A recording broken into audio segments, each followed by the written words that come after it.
Alright. Now let's see here. Let's put this over that way.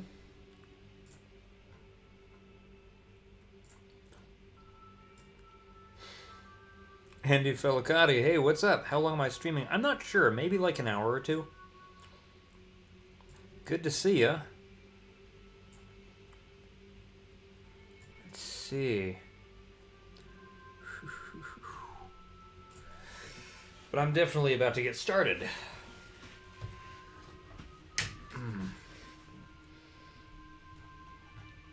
Kind of a long hiatus. I say long, it's like a week. Hello, Vortigog, how are you?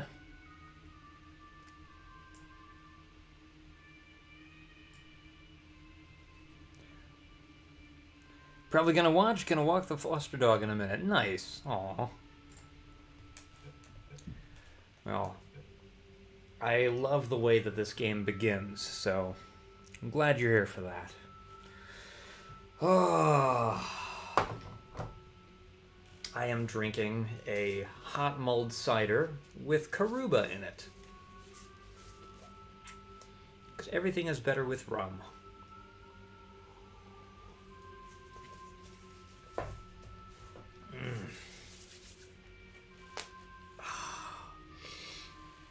And I do not work again until after Christmas. So I'm going to try to get in some more streams this week.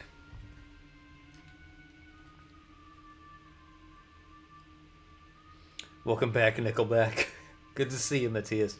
YouTube doesn't like giving you recommendations or notifications for my streams, but glad you got to catch one, especially a Valve one. Yeah, I was considering maybe doing Half-Life 1, but I realized I've been doing... I mean, one, I've streamed Half-Life 1 a few times on this channel already. And I probably will stream Half-Life 1 again at some point, but you know, I really wanted to...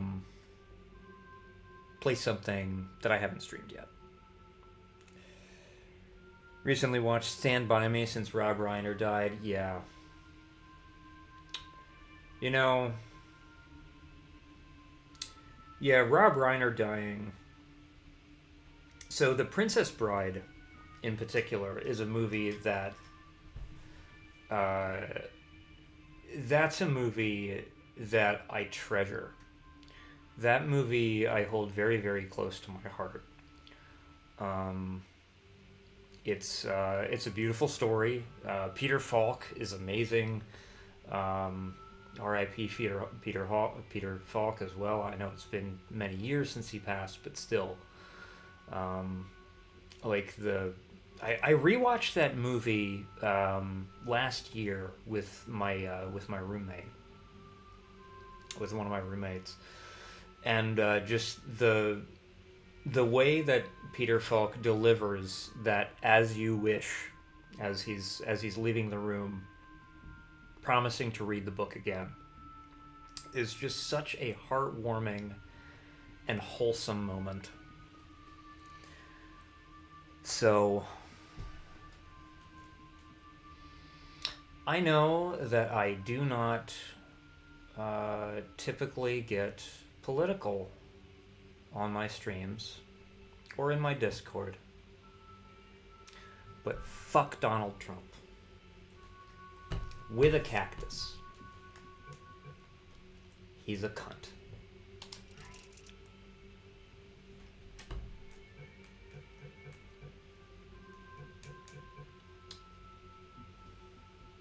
I hate that that's how I found out about Rob Reiner's passing.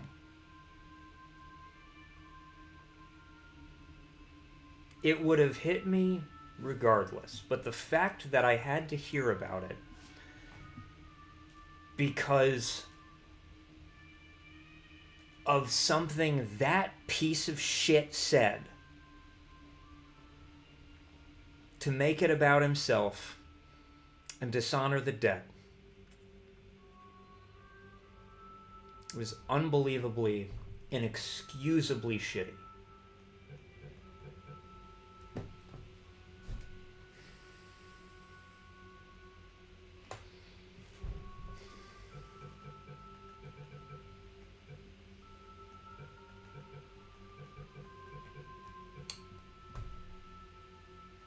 let's play some Portal. Alright.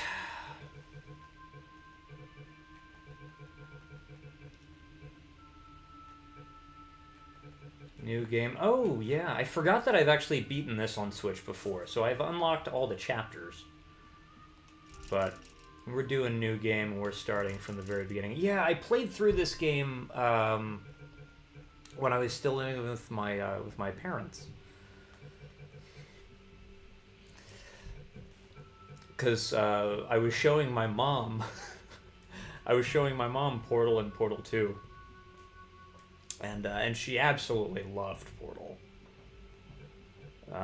And so I showed her Portal 2. I try to show my parents video games whenever I can, because they're very good, especially the Portal series.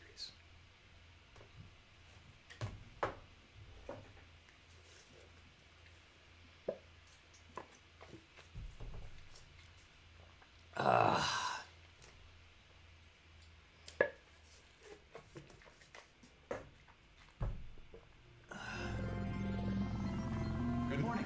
You have been in suspension for 50 days. In compliance with state and federal regulations, all testing candidates in the Aperture Science Extended Relaxation Center must be revived periodically for a mandatory physical and mental wellness exercise.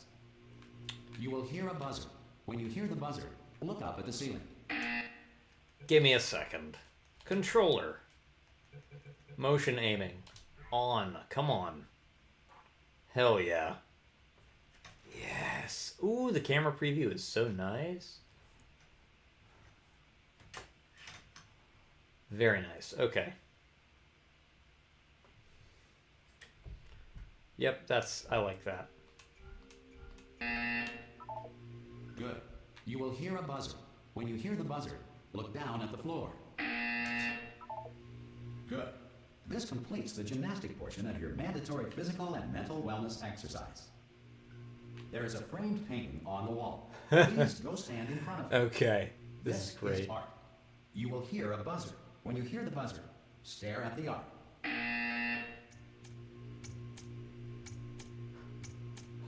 You should now feel mentally reinvigorated. If you suspect staring at art has not provided the required intellectual sustenance, reflect briefly on this classical music.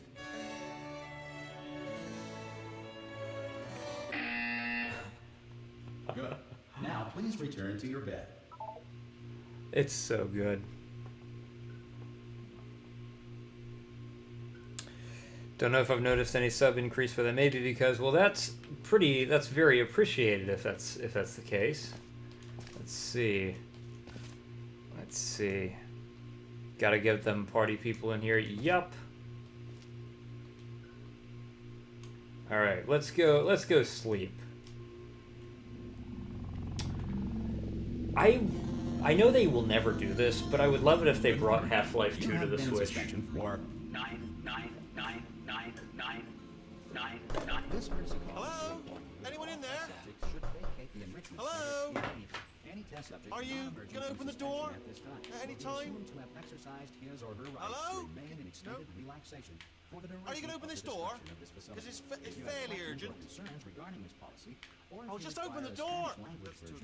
Graphics are Hello, great. friend. Why not open the door? Could be Spanish. Hola, amigo. Abre la puerta. Donde está... No, Fine. No, absolutely fine. It's not like I don't have, 10,000 other test subjects begging me to help them escape. It's not like this place is about to explode. All right, hello, look, okay, I'll be Wheatley. honest. You're the last test subject left, and if you don't help me, we're both going to die. All right, I didn't want to say it. There you go. You've dragged it out of me. All right, dead. Dos muerte. Hello? Hello? I'm mostly just impressed that this CRT has remained functional for however long this has been. Hello? Ha! Ah! Oh, God. God. You look good. Looking good, actually. Are you okay? Are you... Don't answer that. I'm absolutely sure you're fine. There's plenty of time for you to recover.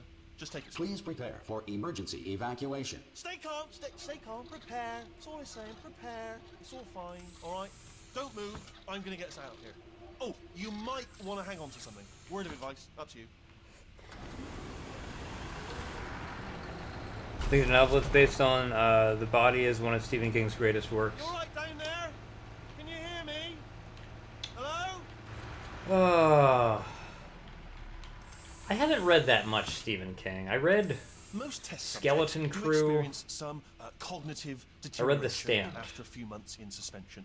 Now, you've been under for quite a lot longer, and it's not out of the question that you might have a very minor case of serious brain damage.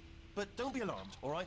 Although if you do feel alarmed, try to hold on to that feeling, because that is the proper reaction to being told that you've got brain damage. Do you understand what I'm saying? Oh, it's At so all? Does good. any of this make any sense? Just tell me. Just say yes. Okay, what you're doing there is jumping. You just jumped. But never mind. Say apple. Apple. Okay, you know what? That's close enough. Just hold tight. This is such a well-written game, Jesus. All reactor core safeguards are now non-functional. Please prepare for reactor core. So you got logged out. Thank God you didn't. I don't know. YouTube's been acting weird for a lot of people. But I'm in pretty hot water here. Don't have the password because you haven't needed it in ages. Oh, weird. The reserve power ran out, so of course the whole relaxation center stops. Hello, waking up pre-baked the bloody physics test simulation. Hold on, this is a bit tricky. And of course, nobody tells me anything. No, why should you tell me anything? Why should I be kept informed? You know, about the life functions of the 10,000 bloody test subjects I'm supposed to be in charge of. Why? It's close. Can you see? Am I going to Wow. make it through? Have I got enough space? Oh, God. Just gotta get through here. Okay, I just gotta concentrate. And whose fault do you think it's going to be when the management comes down here and finds 10,000 flipping vegetables? Fucking hell. Alright, see, no, I hit that one. I hit that one.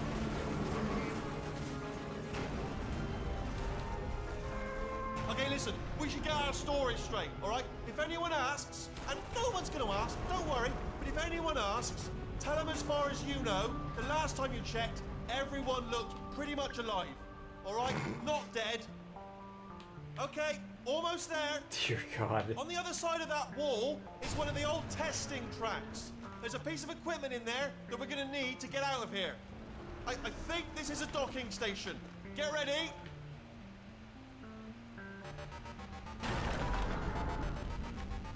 God, Good he's news, dumb. that is not a docking station. So there's one mystery solved. I'm going to attempt a manual override on this wall. Could get a bit technical. Hold on. Almost there. Remember, you're looking for a gun that makes holes. Not bullet holes, but don't worry, you'll figure it out. Seriously, do hold on this time. Wow. There we go. Now, I'll be honest, you are probably in no fit state to run this particular type of cognitive gauntlet. But at least you're a good jumper. So you got that, got the jumping on your side. Just do your best, and I'll meet you up ahead. God.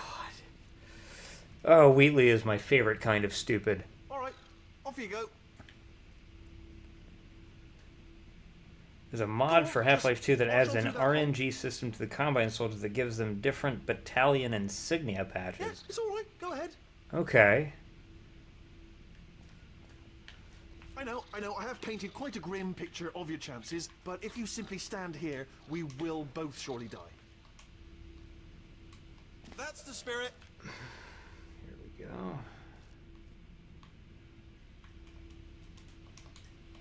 I feel like that would kind of... I feel like that would kind of undermine the sense that there's supposed to be, like, this...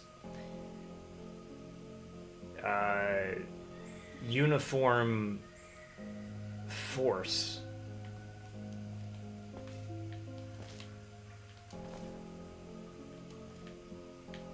Like, it's cool that that is possible. I'm just not quite sure what that actually, like... I'm not sure that that actually improves the immersion of the game.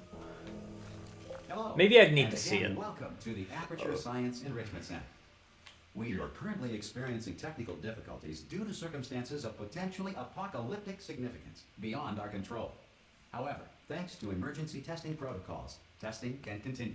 These pre-recorded messages will provide instructional and motivational support so that science can still be done, even in the event of environmental, social, economic, or structural collapse. The portal will open and emergency testing will begin in 3, 2, 1. Is it James Corden? No, it's not James Corden. It's Stephen Merchant. So Caliban from Logan.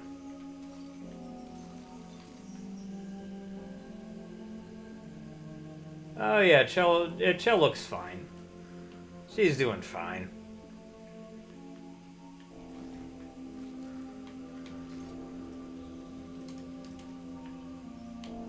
Oh, that's right, you can't really throw the way that you used to.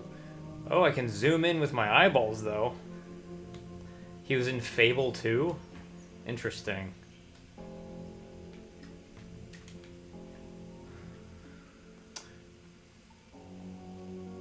Wasn't John Cleese in one of the Fables? Cube and button-based testing remains an important tool for science, even in a dire emergency. If cube and button-based testing caused this emergency, don't worry.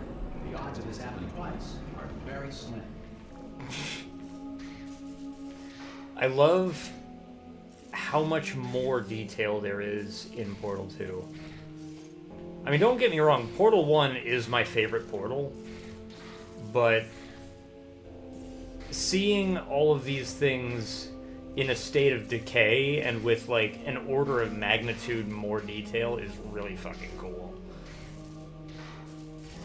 Please note the incandescent particle field across the exit. This Aperture Science Material Emancipation Grill will vaporize any unauthorized equipment that passes through. It does bother me a little bit that, like, the Emancipation Grill and the elevators look different. I feel like that kind of messes with me.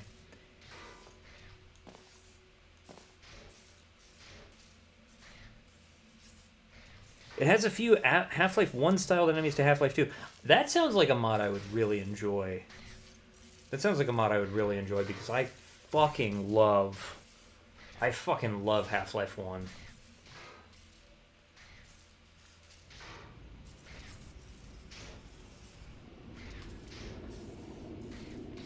I would definitely want to play a Half-Life 2 mod that, like, allows you to just kill anybody. Especially if they figure out a way to do that without, like, destroying the scripting so that events can still play out. Although that seems like it would be very difficult to do.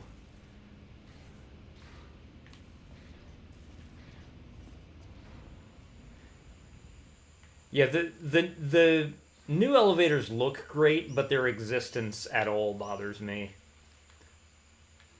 Because this is just not what the elevators looked like, and so it kind of messes with the continuity from the first game to the second. It's fine, I'll get over it. I'm just being picky.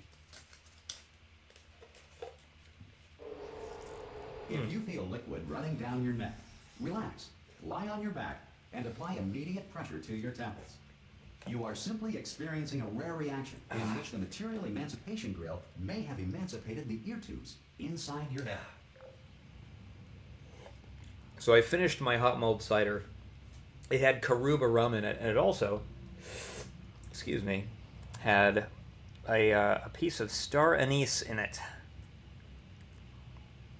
And it was one of the prettiest pieces of star anise I've ever seen.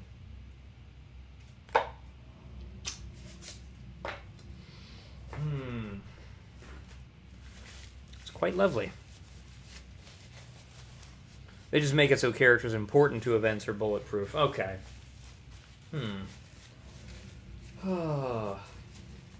Hey, one of the things I appreciate about the first Half-Life is that, you know, there are no named other characters. They just... All the supporting characters you ever encounter are sort of interchangeable, and you can treat them however you want. You could be their best buddy, or you could be like, hey, that's a nice handgun you got there, Barney. Sure would be a shame if someone beat you to death with a crowbar and took your pistol.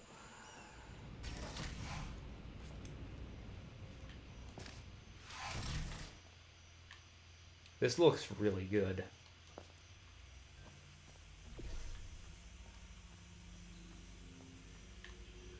Oh, I see. Okay. Well, let's go here then.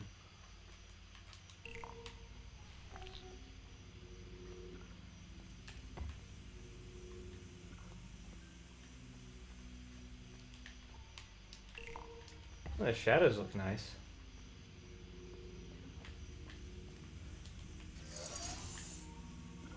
This is a very good looking game. Ah, yes. Good. Because of the technical difficulties we are currently experiencing, your test environment is unsupervised. Before re-entering a relaxation vault at the conclusion of testing, Dear God. please take a moment to write down the results of your test. An Aperture Science Reintegration Associate will revive you for an interview when society has been rebuilt. Huh.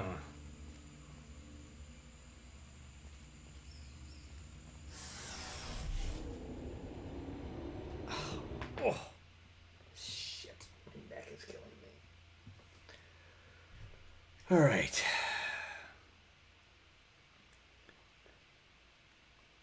Hello, Blues Court Plays Portals.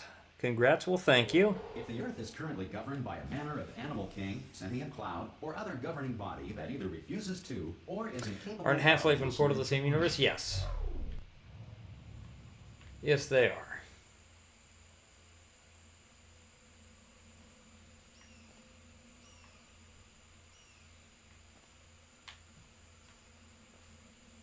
Timeline's a little fuzzy, but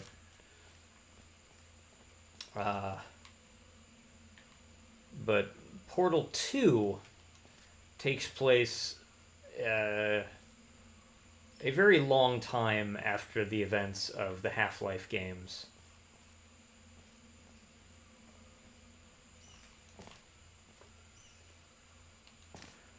The Valve cinematic universe. It's not really a cinematic universe. If anything, Valve is very much is very much not anti-cinematics, but like they don't do cutscenes. They don't do cinema. It's just the Valve universe. Hey, you made it. There should be a portal device on that podium over there. I can't see it though. Maybe it fell off. Do you want to go and have a quick look? You fell off. It's alright, no good. Fucking hell. That's a good jump scare. Hello? Can you see the portal gun? You like to think Portal 2 takes place right after Episode 2? Or during Episode 2? I'm going to work on the assumption that you're still alive, and I'm just going to wait for you up ahead. I'll wait 1 hour, then I'll come back, and assuming I can locate your dead body, I'll bury you. Alright? Brilliant. Go team! See, An hour, hopefully. my hope for Chell... My hope for Chell is that there are still humans around. That's my hope. So if it does take place in and around the time of Episode 2, then, you know, even though humanity is not doing great at the moment, there is at least humanity to connect to.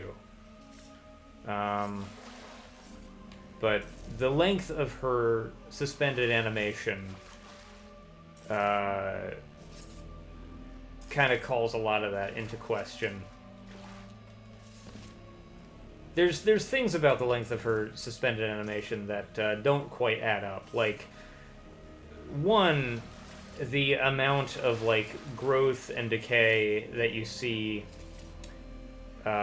within her room at the beginning would suggest like hundreds of years of exposure to the elements, which makes it very weird that Chell is alive at all.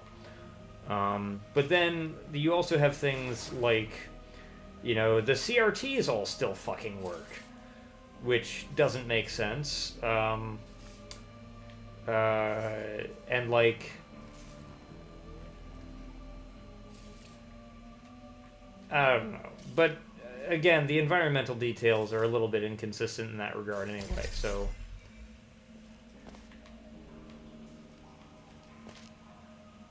God, the artwork is so good, though. And this shows that somebody was clearly alive in this facility after that. That is a great piece of artwork.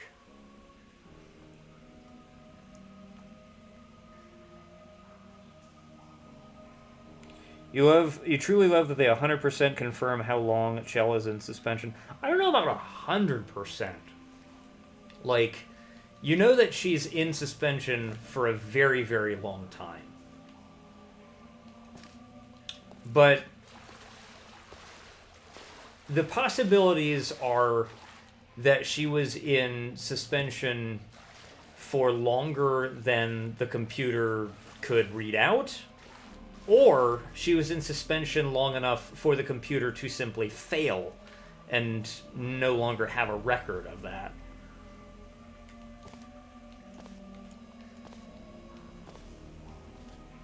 The 999 might just be a glitch, to be honest. Yeah, like that's kind of what I'm thinking. Because if she was in I mean,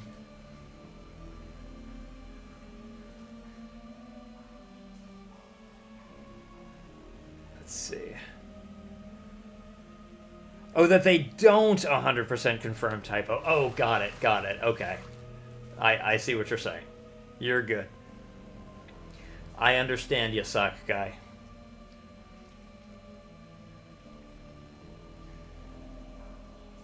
Oh, this is so fucking cool.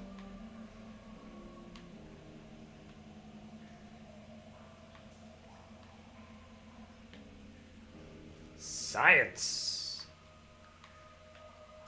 Let's go. One thing I would love to turn off, though, is that. Can I? Audio, video. Nope. Yeah, I don't like the portal, you know, silhouette highlight. I really don't like that. That kind of kills a lot of the immersion for me. And is one of the reasons why I prefer Portal 1. Not that Portal 2 is bad. It's very not bad. It's very excellent. But I hate that silhouette so much.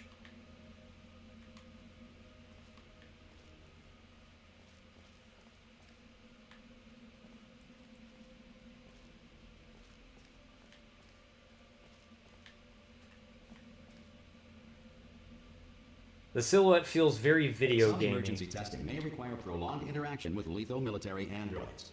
Rest assured that all lethal military androids have been taught to read and provided with one copy of the laws of robotics. To share. Let's cross. Good. If you feel that a lethal military android has not respected your rights as detailed in the laws of robotics, please note it on your self-reporting form. A future Aperture Science Entitlement Associate will initiate the appropriate grievance filing paperwork.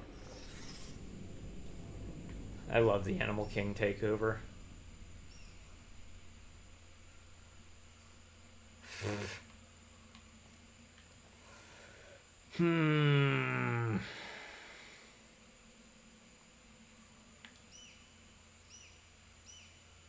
Technically, Half-Life 2, Episode 2 is Half-Life 6 because of the expansions and Alex. Yeah. Let's see.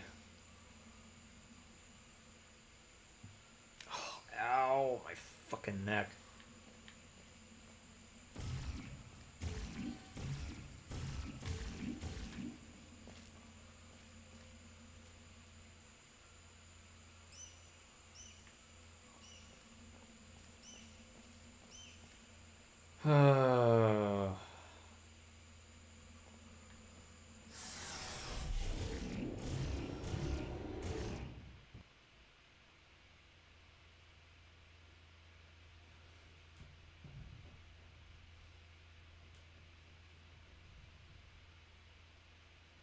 I still need to play Alex at some point.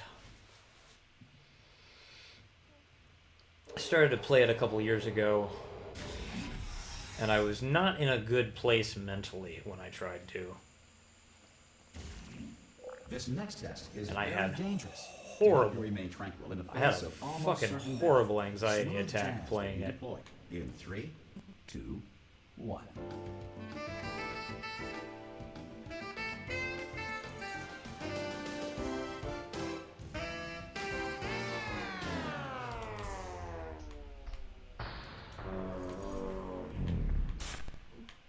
And the cameras look different now.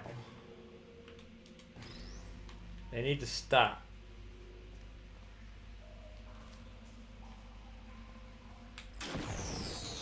Love that, though.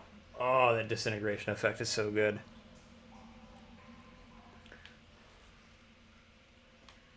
What are Snake's thoughts on Half-Life?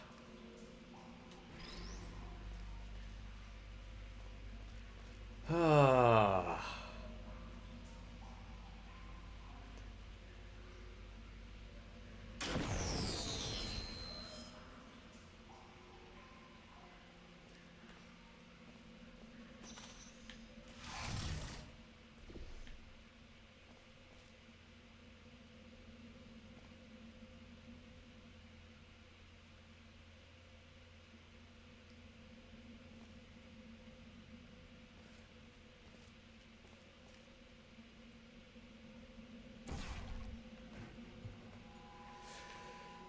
Let's see here.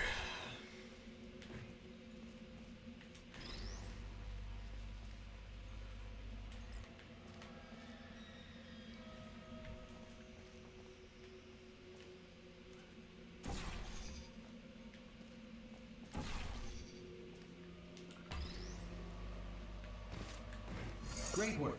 Because this message is pre-recorded, any observations related to your performance are speculation on our part. Oh, here we Please go. disregard any undeserved compliments. That's a good line.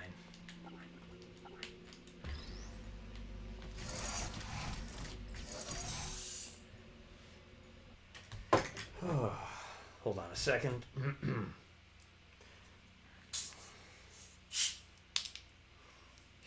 Switching from rum cider, now that I'm out, to cream soda.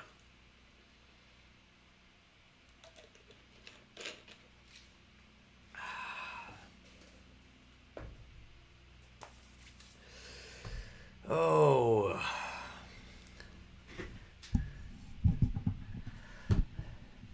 "1998's Half-Life was named after a threshold at which half of a given quantity of a radioactive material remains. It's a measurement of time, showing you the rate of decay for radioactive compounds or elements."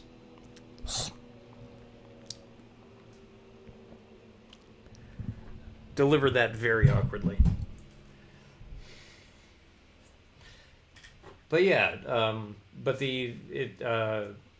what a half-life is, and which is what the game is named for, is if you have a quantity of a radioactive material, like let's say you have a kilogram of a radioactive material. As that material emits radiation, the matter in that material is converted to the energy that is then emitted. So, the half-life is the amount of time it takes for there to be half of that original quantity left. So, you know, if you have a kilogram pile of uranium, and it takes 10,000 years for that kilogram to become half a kilogram just by sitting around and being radioactive, just by sitting around and emitting radiation, it becomes half that kilogram.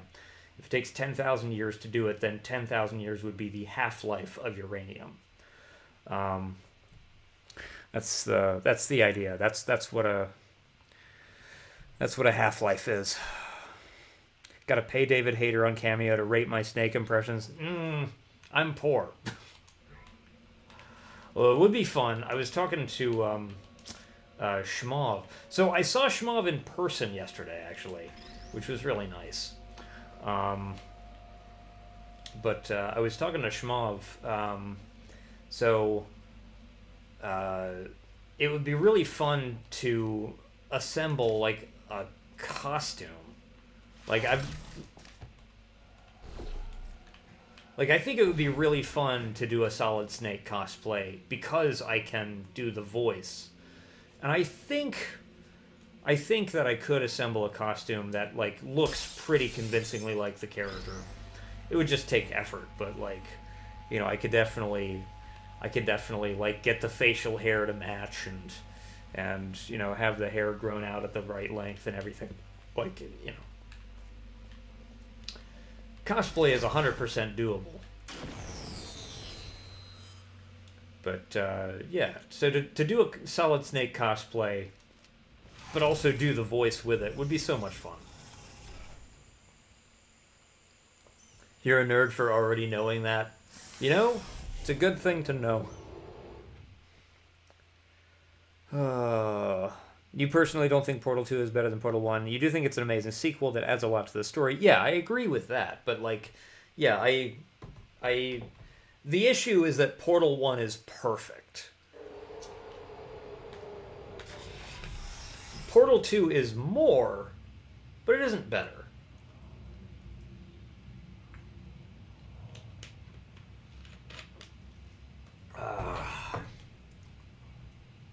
But it is great.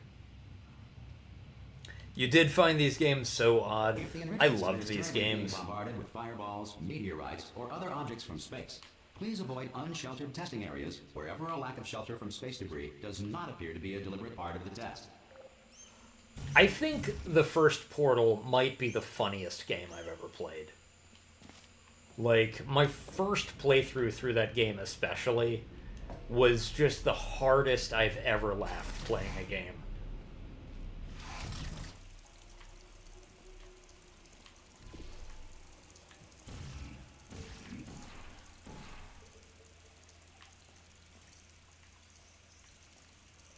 Portal 2 has more going on, and it is often wackier and sillier, but part of the beauty of Portal 1's humor was its simplicity.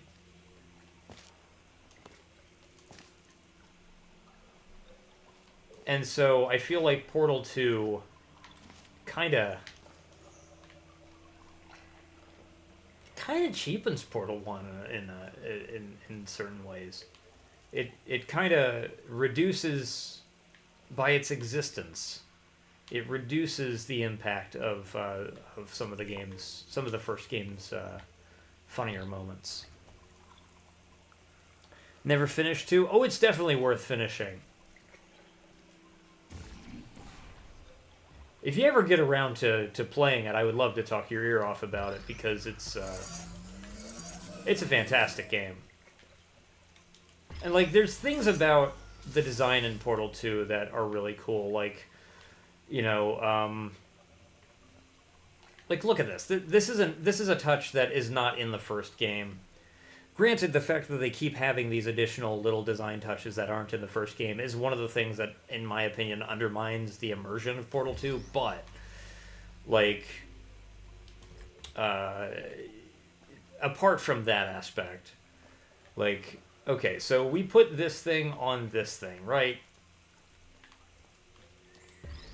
It's not just the button that changes color, but the cube itself. The cube itself is showing you that it is presently interacting with something, and that's cool.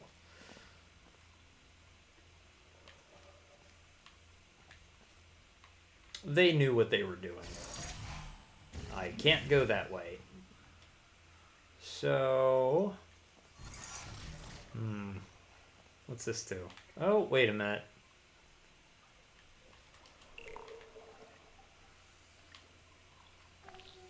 Oh! Yeah, okay. Got it. Probably.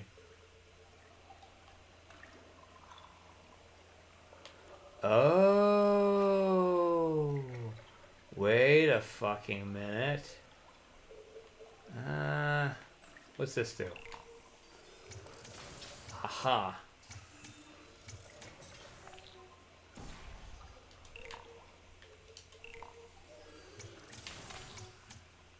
Yay! Now I have another box. And now that I have that box...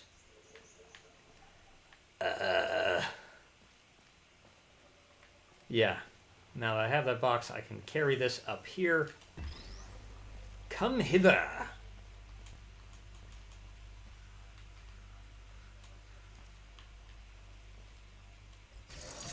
Well done. The Enrichment Center reminds you that although circumstances may appear bleak, you are not alone. All Aperture Science personality constructs will remain functional in apocalyptic, low-power environments of as few as 1.1 volts. Yes, that line is on the one hand funny, and on the other hand perfectly sets up what happens later in the game, which is an even better joke. The writing in this game is very tight. It's very thoughtful. It's good stuff. Button layout. No, you fucker. Custom. Thank you. This is what I'm trying to do. Crouch and jump. I just need to switch them. Crouch. Jump. There we go. That's better. Good. Having B be fucking duck was fucking with my head.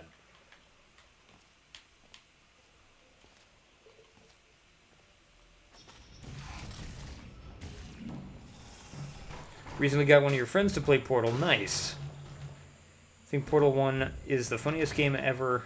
If I think Portal 1 is the funniest game ever, that I haven't played GTA 5 or Yakuza 0. Now see, here's the thing. I have seen a significant portion of both of those games. And I've played a little bit of GTA 5 as well. Those games have more humor, but it isn't funnier.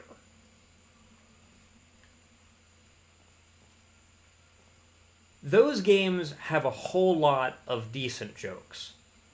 Portal 1 has carefully employed perfect jokes. And that's the difference.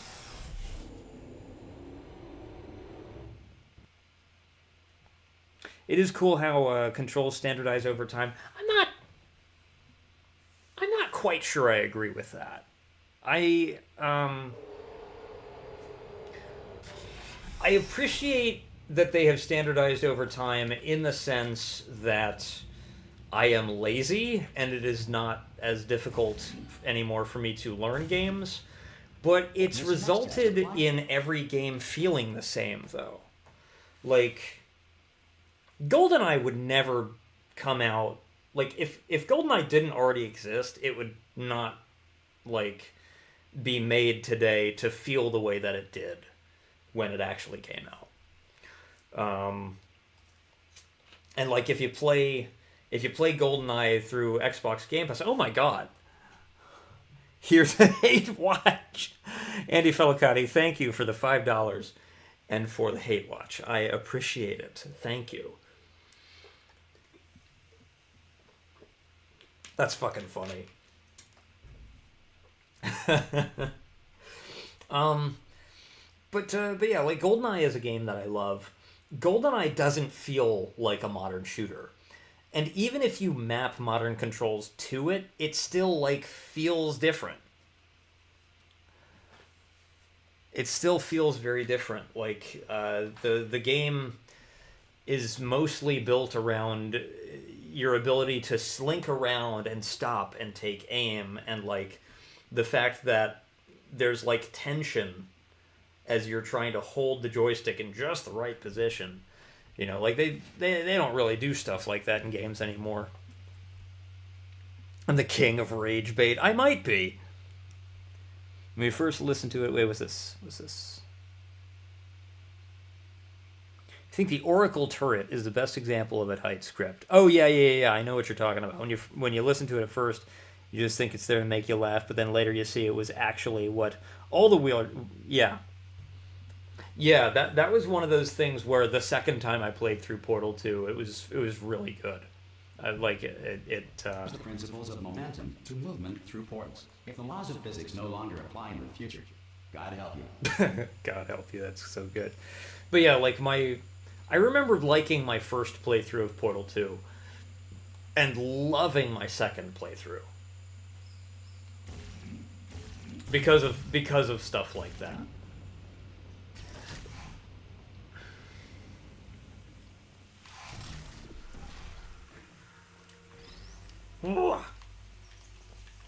Oh shit. How was the walk?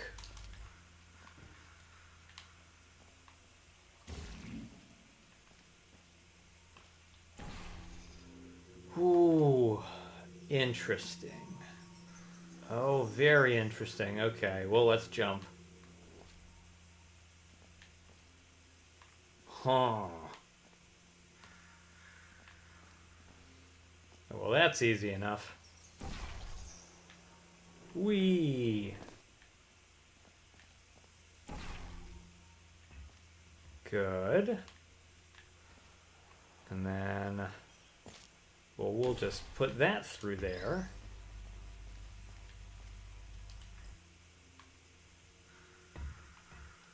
Good. Yay, we solved that one If you are a too. non-employee who has discovered this facility amid the ruins of civilization, welcome. And remember, testing is the future, and the future starts with you.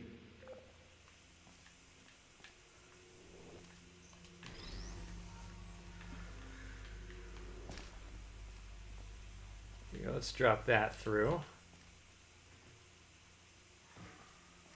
What? Oh, for fuck's sake. Come on.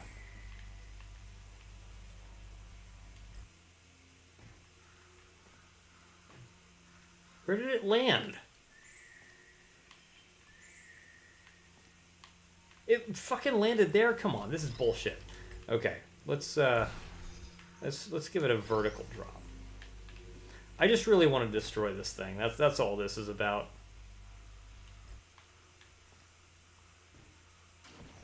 Yeah, there we go.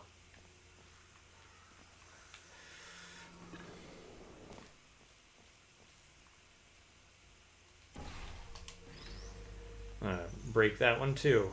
Haha! I love the ashes that hit the floor. Like it's such a subtle little change, but that is my favorite improvement from Portal 1 to Portal 2 is the disintegration effect is so fucking good. You love to see the playtests where they figured out this concept? You assume this came from gravity gun tests.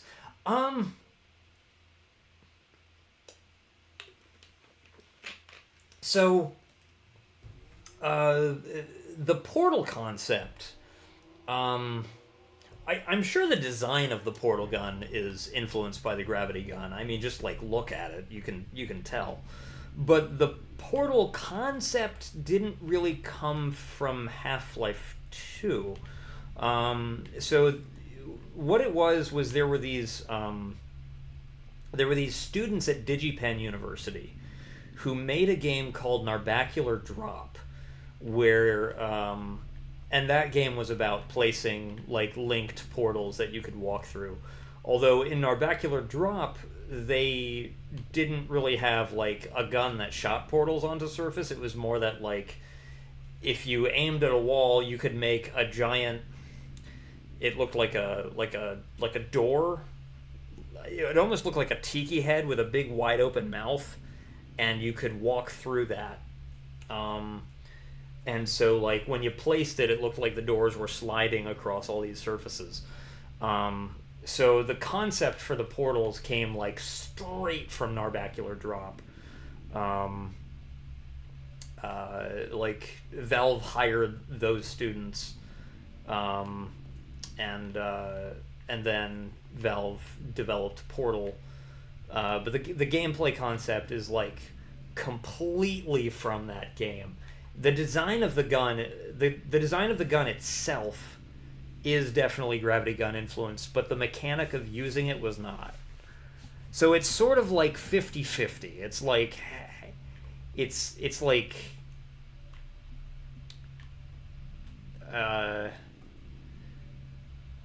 if it was another company, if it wasn't Valve that had made Portal, the gravity, or if it wasn't Valve that made Portal, then the Portal device would have looked a lot different. Might not have even looked like a gun at all. Just looked up Narbacular Drop. Narbacular Drop is fun, and it's short. You could beat it in like 20 minutes, and it's free.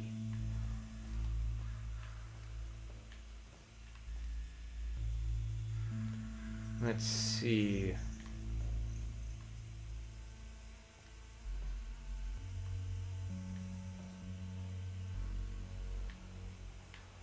I love the music here.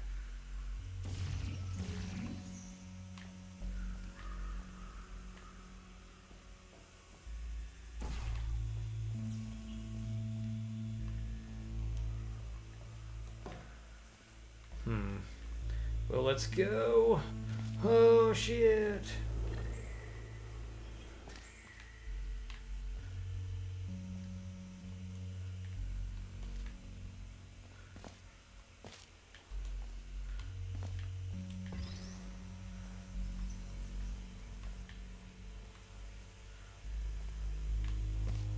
You know, if I ever design a 3D game,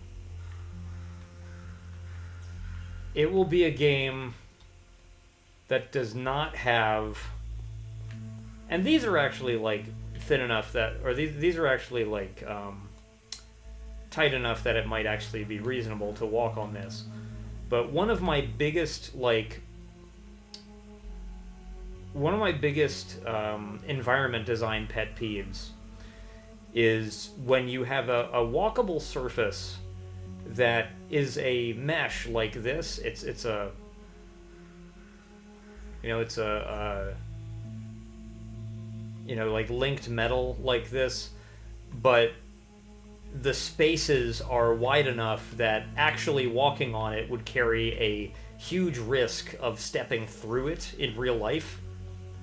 And this kind of shit is everywhere in games. These are thin enough that, like, if you're wearing shoes, you're fine. You absolutely would not want to walk on this barefoot. The problem here is that Chell is barefoot, except for that she's wearing these weird impact-resistant things on her legs. At least I think she's barefoot. I don't fucking know.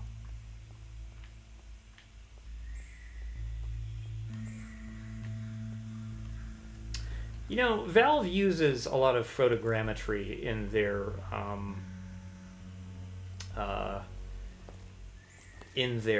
character design.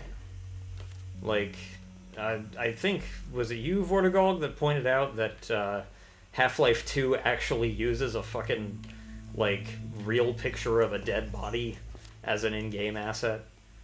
But then also, like, it uses a lot of people's real faces, or at least parts of their faces, in their texture work for various different characters throughout the game. And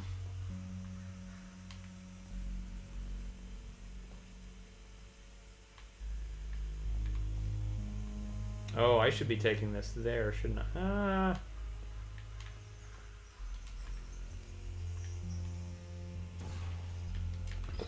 I'll just go this way. What I'm saying is that when they were designing Chell, did they scan anyone's feet? Did they do a Kojima? That's what I'm trying to say.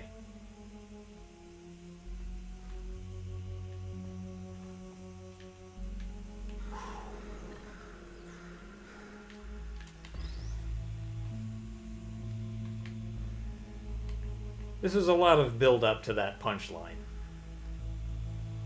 But that's all I was really trying to say.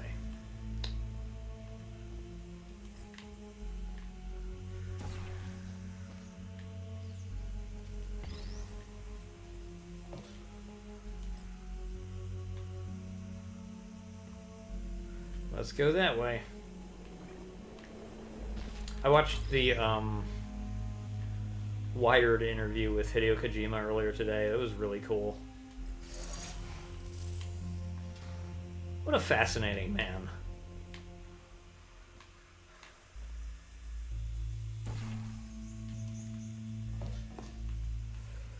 Whoa. Joke of the year, ladies and gentlemen.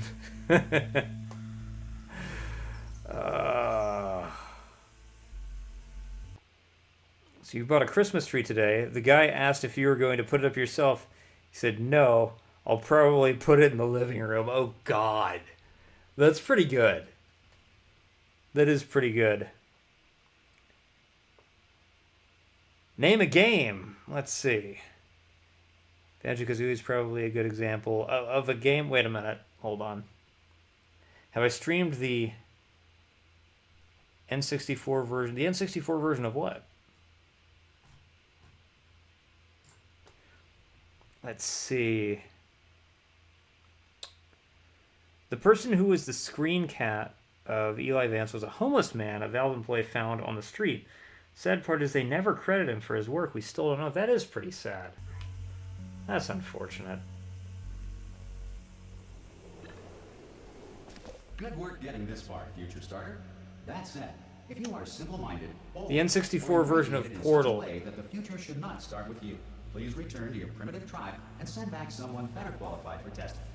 So the sad thing is, I think the N64 version of Portal has never actually been publicly released, and at this point never will. Because the developer of that was issued a cease and desist, not by Nintendo actually, but by Valve. But the reason why they were CMD'd was because he was seeking... Here's the thing. He was seeking Valve's approval to develop an N64 port of the game. And Valve was pretty enthusiastic about the idea. The problem was that to develop for the N64 hardware, he was using Nintendo 64's like proprietary library. And so they were worried that by endorsing the Homebrew project, which was using the N64's proprietary libraries, that could be seen as Valve infringing on Nintendo's copyright. Now, there are open source libraries that are, that homebrew development, that there is homebrew development utilizing, but it's incomplete. And if he were to ever explore the project again, he would have to use the open source libraries and essentially just like begin development at square one from scratch. Which is a shame because I would have fucking loved if this game had actually come out on N64. That said, I have been following that guy's other homebrew development projects for the system. Like, he showcased a VR game that was running the game on the N64. Not running Portal VR, or not running Portal 64, but I mean, like, he has his own unique like homebrew role-playing game that he's developing for N64, and he got the N64 hardware to actually to actually work in tandem with the VR headset, and that was cool as shit. Do I have an EverDrive? No. I don't have an EverDrive, but like until Portal 64 got canceled, I was going to buy one. Like the whole reason I don't have one is because that homebrew got canceled, and I wanted to play it so much. You still blame Nintendo? I blame Nintendo too. Here's the thing. Yes, it was Valve's decision to cancel the project, to issue the cease and desist. But Valve did it because I think they correctly predicted that Nintendo could have sought legal action against them. It's like Nintendo is unbelievably litigious. And the funny thing is, this is the Nintendo Switch version of Portal 2. So, like, I didn't get to play Portal 1 64. Like, I'm talking about how disappointed I am at the fact that I never got to play, this version of Portal 1 on Nintendo hardware, as I'm playing a Portal game on Nintendo hardware.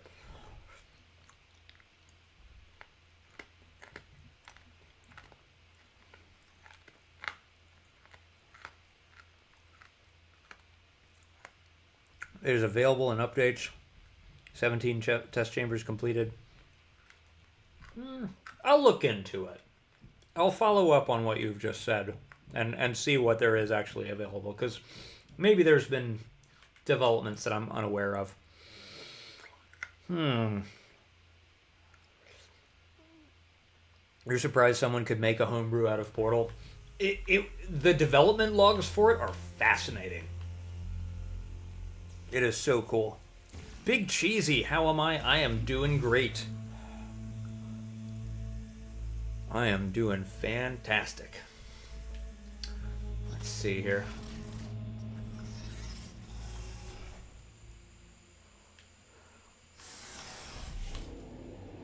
That is really fucking good toffee. Holy shit. Wow. I am having trouble reading the chat here. Seems to be a fork of that guy's original. Oh, like somebody else picked up the mantle? That's neat. Tim Rapforth? No. To ensure that sufficient power remains for core testing protocols, all safety devices have been disabled.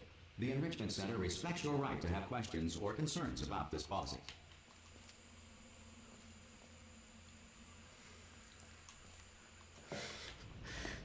Oh, God. There is only one time I have ever rapped on this YouTube channel, and that was in the America Man rap battle video. And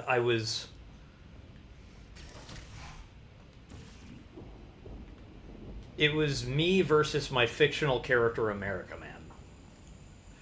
Just dissing each other. And,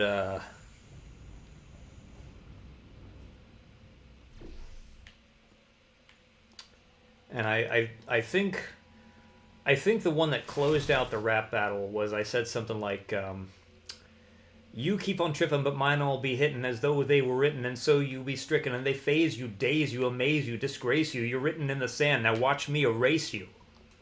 Hey! That's what it was. I'm up here! Oh, brilliant! You did find a portal gun! Oh, do you know what? It just goes to show, people with brain damage are the real heroes in the end, aren't they, at the end of the day? Brave. Pop a portal on that wall behind me there, and I'll meet you on the other side of the room. Bro, what is the lore of this channel? Oh, homie. My buddy, my guy. This is an old channel. This is an old fucking channel. The first video I ever posted on this channel was from, oh God. Yeah, the first video I ever posted on this channel was posted in June of 2006. You just thought you were going to watch a Portal stream. Welcome to the madhouse, dumb sock guy. Welcome to the madhouse. There's so much fucking shit going on here. I only started streaming a few years Pop ago. a portal right behind me there, and come on through to the other side. Up until then, I was posting all kinds of things. I have been... The earliest videos on my channel are 3D animations that I made. My very first video is a Matrix parody. And I made it using a 3D animation program called Hash. I think it was version 11.1. I think it was called Hash Animation Master, version 11.1. Which is like, that was a program that was used for the visual effects shots of like, there were a bunch of TV shows and movies in the early 2000s that used it. Star Trek Enterprise, the one with like Scott Bakula, that used that program. And I think the 3D CG scenes in like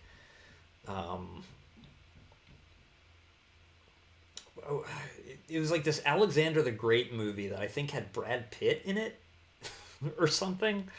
And Keira Knightley, I remember Keira Knightley was in it. But anyway, the software was used in that too.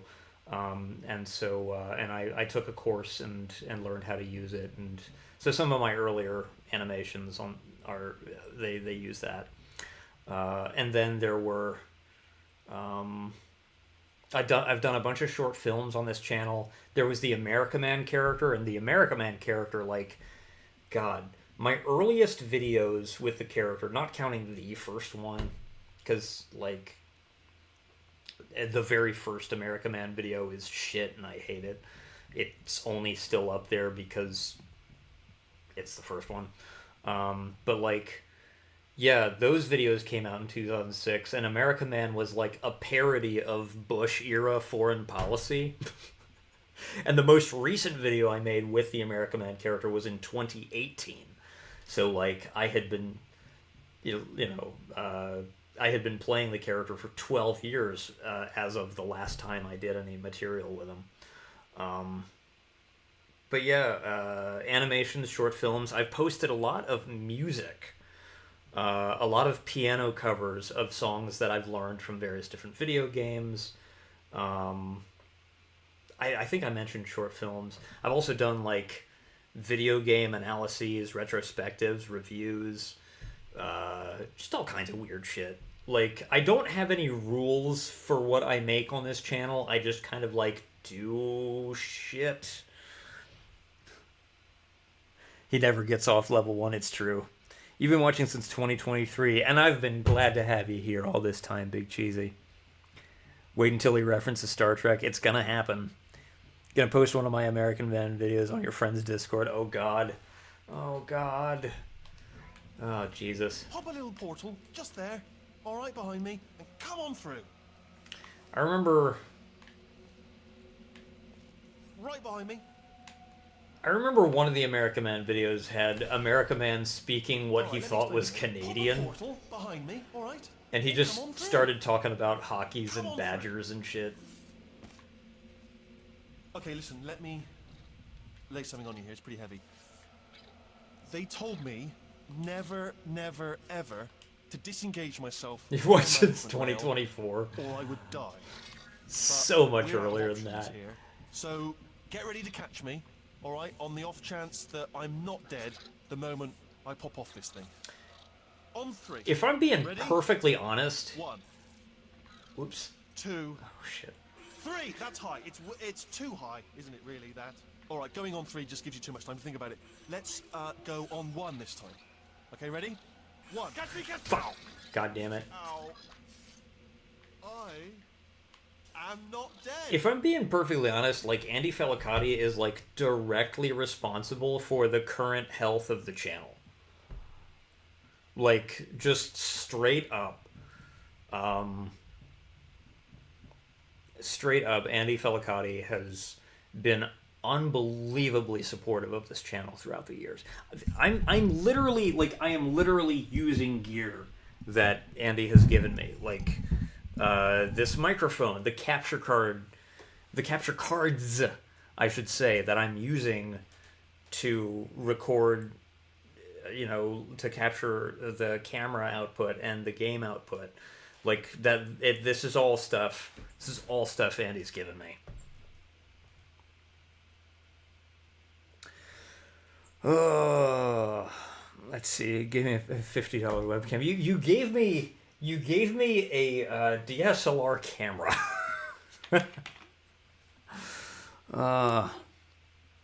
Been watching since today, so you guess you could say you've been here forever. You have been here forever. Been watching since August. Found my stream on your birthday. Welcome back, One-Eyed Cyclops.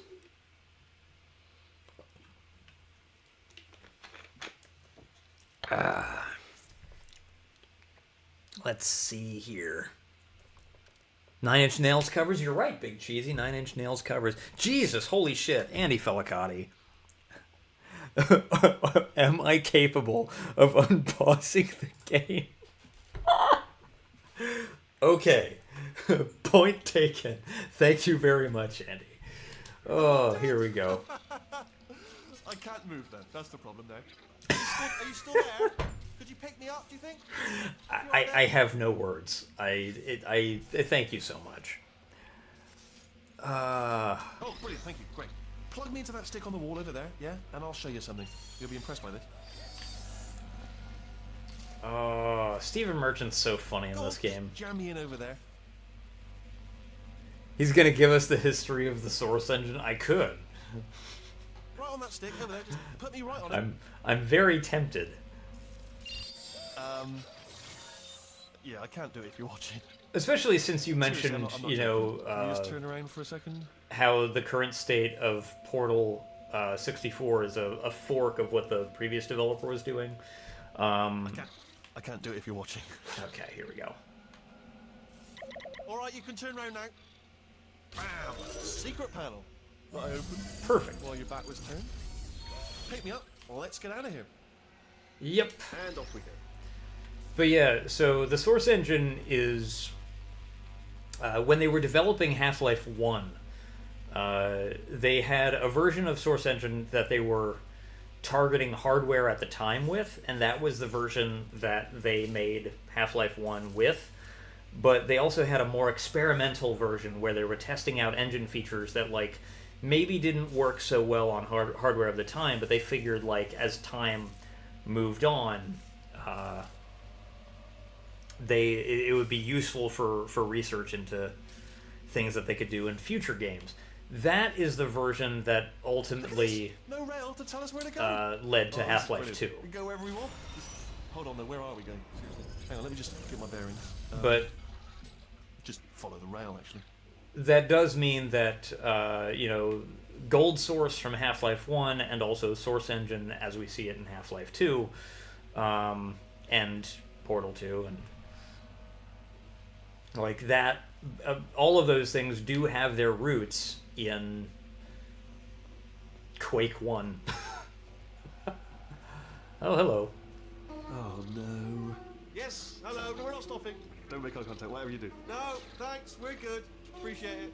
Keep moving, keep moving. Cool. Oh. I am always pausing the game. I never shut up. Guys, who's Jacob? Oh, wait. Did somebody bring up Jacob? What happened? You plan to do a live stream when the Kickstarter for Jacob starts to raise awareness about it. Okay. So, Jacob. Probably ought to bring you up to speed on something right now. In order to escape, we're going to have to go through her chamber. And she will probably kill us if she's awake. If you want to just call it quits, and we could just sit here forever, that's an option. Option A, sit here, do nothing. Option B, go through there, and if she's alive, she'll almost certainly kill us. So, Okay. If you've got any reservations whatsoever, I'm like self-conscious about pausing. Now would be a tremendous time to voice them. Right now. Okay. So. In case you thought to yourself, I've missed the window of time to voice my reservations. It's still open. Give me just a second here. Okay. So Jacob is the title of a screenplay that I wrote in 2024. It is a horror film. It will be a horror film, I should say. And it would actually be the second horror film I've ever worked on. Jacob is a movie that, yeah, that's right. It is the name of a movie that I'm making. Now, I wrote the screenplay for it last year, and you can actually the screenplay is available on my Patreon, which I will link right here. So, hold on a second.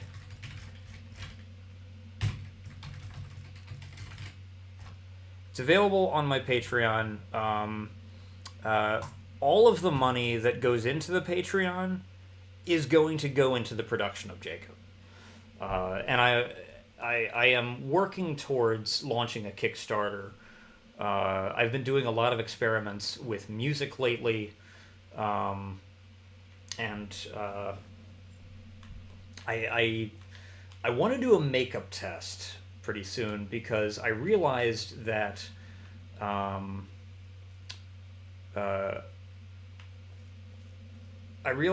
one of the major characters I may actually be a good fit for, and I didn't think of it sooner. That's kind of a tangent. But yeah, Jacob is a horror film.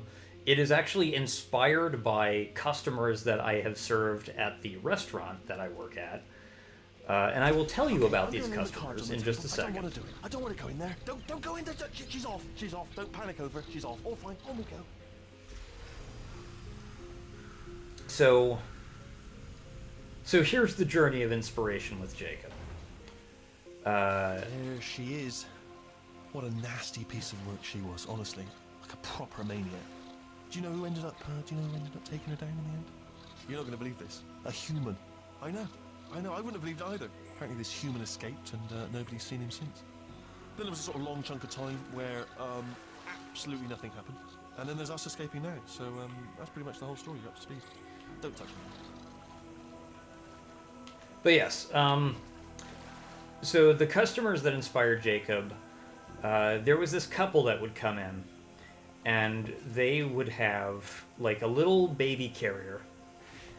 They would have a little baby carrier, and in the baby carrier, they would carry a little white bunny rabbit and a little brown teddy bear. When the host would seat these people, they would take little like clip-on baby seats and attach them to the sides of the table, take the dolls out of the carrier, and sit them in the baby seats. And they would start talking to each other with these like little squeaky voices that they would make for the dolls. And they would like order food for the dolls, and they would talk to each other, but they would also talk to the dolls, or they would try to talk to their server as the dolls. And when the food that was in front of the dolls was delivered, they would like look around afterwards to see if anybody was looking, and they would like take bites out of the food that had been delivered to the dolls in order to like make it look like the dolls were eating. Shit was terrifying.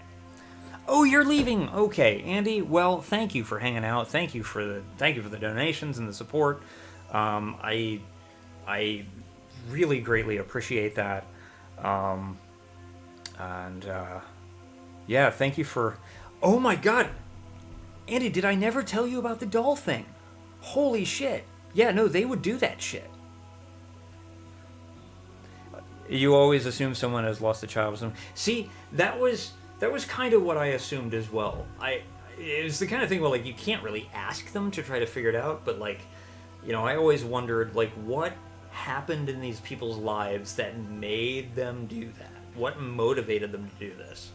So, oh God. So, yeah. So when I wrote the screenplay, there are characters who do that in the story, and they are a major part of the story, and I created a backstory as to why. And it's a very fucked up backstory. It's scarifying. You think it's cute? It was really scary. Is this my workaround for pausing the game? Maybe. Yeah. You feel like they'd be glad to explain? I don't know. My interactions with these people as their server was these people were like they were incredibly high intensity. That's the best way I could describe it. Like these people were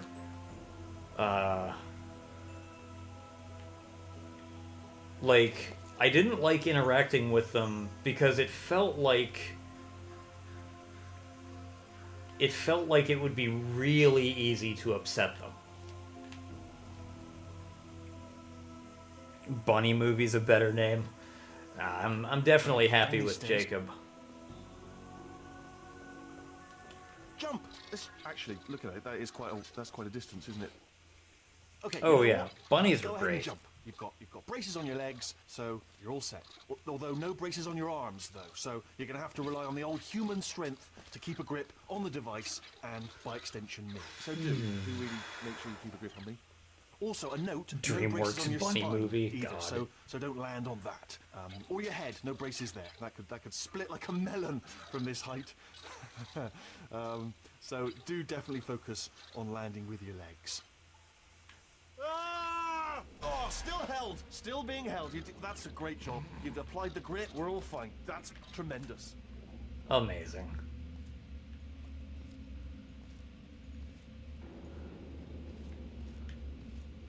Ah! I just looked down. I do not recommend it. Ah! I've just done it again.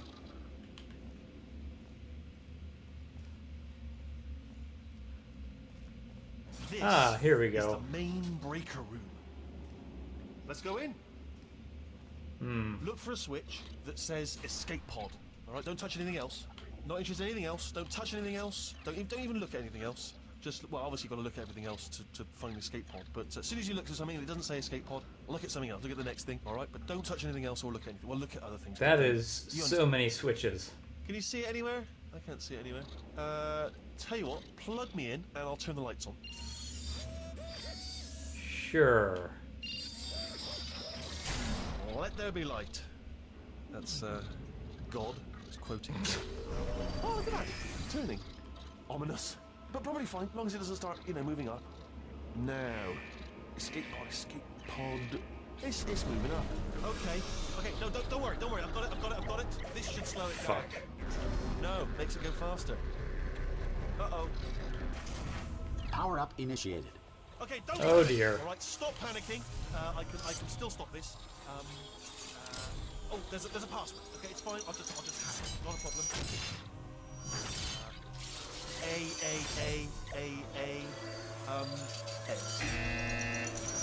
Jesus Christ. A. C. That is fucked. Start writing these Power down. up complete. Okay. Is Okay, listen. noticed all the fluid leaking out of her head. Nothing. Hello. Oh, it's you. You know her? It's been a long time. How have you been? I've been really busy being dead. You know, after you murdered me. You did what? Ah. Ah, shit. Oh no! No! Oh no! Ah. Okay, look, we both said a lot of things that you're going to regret. But I think we can put our differences behind us. For science. You monster. Huh. I will say, though, that since you went to all the trouble of waking me up, you must really, really love to test. I love it too. There's just one small thing we need to take care of first. The sheer dread in that movement. It's so good.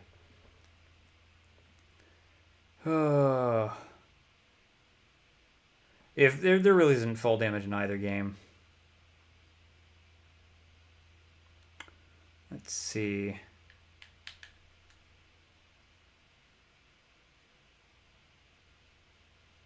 Kinda hope they never make a Portal 3. I agree with that, actually. We don't need a Portal 3.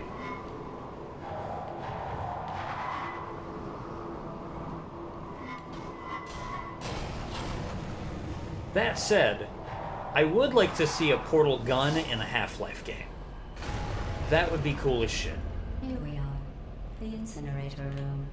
Be careful not to trip over any parts of me that didn't get completely burned when you threw them down here. The dual portal device should be around here somewhere. Once you find it, we can start testing, just like old time. Wow, that looks fucking scary.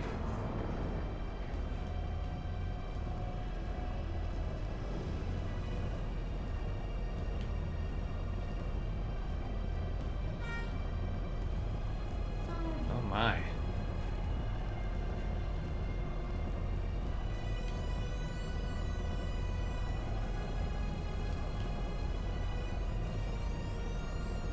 There it is. Hold on.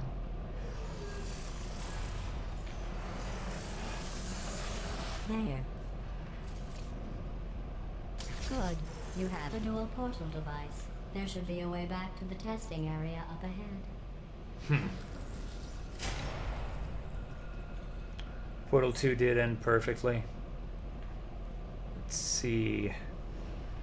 I feel the story should end where it's at, and unless Valve comes up with some genius idea or finds another character who deserves their own story. Yeah. If they're money hungry, they might. That's the thing. Valve doesn't really need revenue from a single game. They have what is called Once testing starts, fuck I'm you required by money. protocol to keep interaction with you And to they a just do minimum. whatever they Luckily, want. We haven't started testing yet. This will be our only chance to talk. So the fact that we haven't seen another Portal game, I mean, I think they did like the Aperture desk job, which I still need to play. But they did that. But like the fact that we haven't seen like a major Portal Here, game just let me says get to me that that they for you. don't really want to make Do one. you know the biggest lesson I learned from I what don't you blame did? them. I discovered I have a sort of black box quick save feature. In the event of a catastrophic failure, the last 2 minutes of my life are preserved for analysis. I was able, well, forced really, to relive you killing me again and again, forever. You know, if you'd done that to somebody else, they might devote their existence to exacting revenge. Luckily, I'm a bigger person than that. I'm happy to put this all behind us and get back to work. After all, we've got a lot to do, and only 60 more years to do it. More or less. I don't have the actuarial tables in front of me. That is such a fucking sinister line. I'll just move that out of the way for you. This place really is a wreck. But the important thing is you're back. With me. And now I'm on to all your little tricks. So there's nothing to stop us from testing. For the rest of your life. Ugh. After that, who knows? I might take up a hobby. Reanimating the dead, maybe.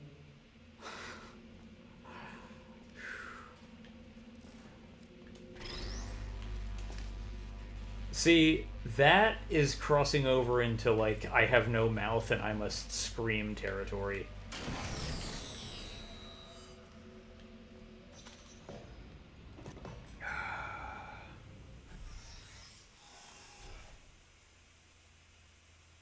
You crave to play Minecraft. I have never played Minecraft.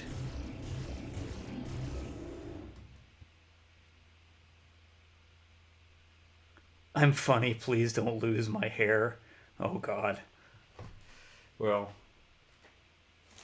I have a feeling that I will probably have my hair for a long time.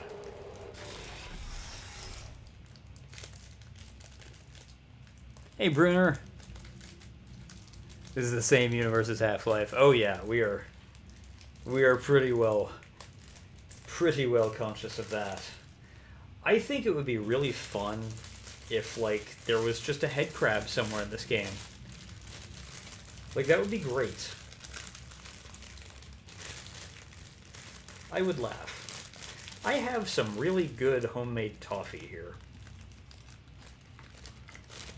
I say homemade. What I mean is, people who work at the restaurant I work at made this toffee. And it's very good. And I like toffee.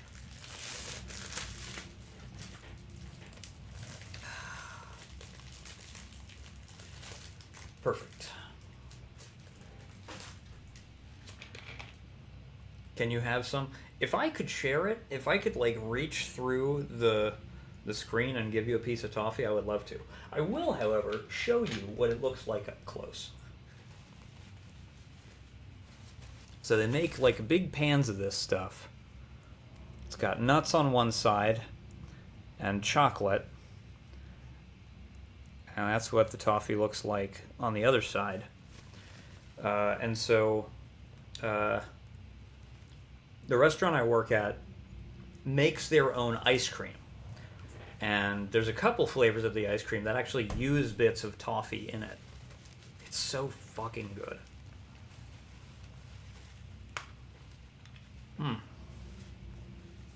It's very hard, but it is toffee.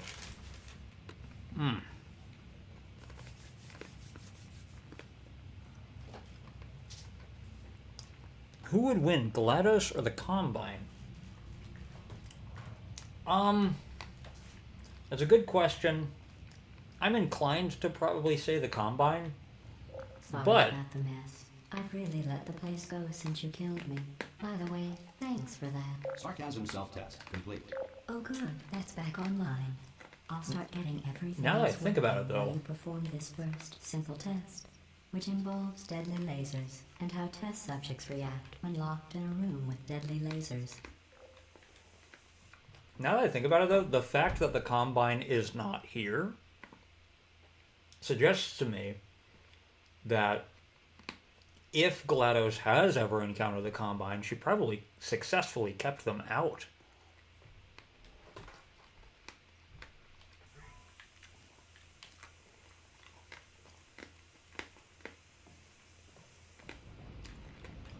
But it's also possible that this facility is just geographically inaccessible to both the Combine and also to, like, the wildlife that came here from Zen. So I don't know.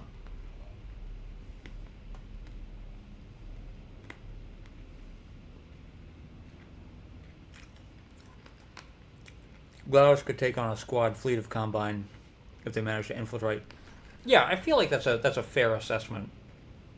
Like, if the Combine as a whole made it their goal to infiltrate Aperture and defeat GLaDOS, I think they would. But I think, like, any, like, exploratory excursion, any reconnaissance group that was sent here, I feel like she could probably handle, and maybe has handled before.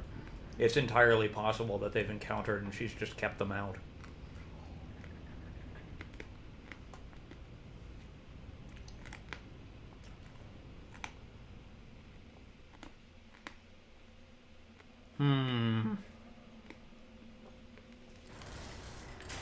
The baby bird's getting fed by mama bird. God. Jesus. I'm not sure how I feel being called mama bird. God. Oh, what the fuck? You bastard. Hello. Very nice.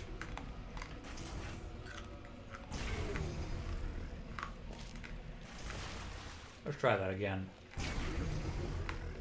Not Perfect. bad. I forgot how good you are at this. You should pace yourself, though. We have a lot of tests to do. God, she's so fucking mean.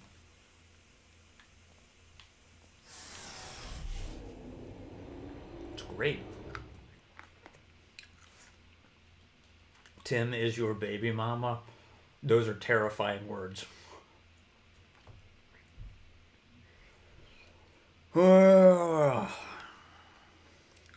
This is getting strange.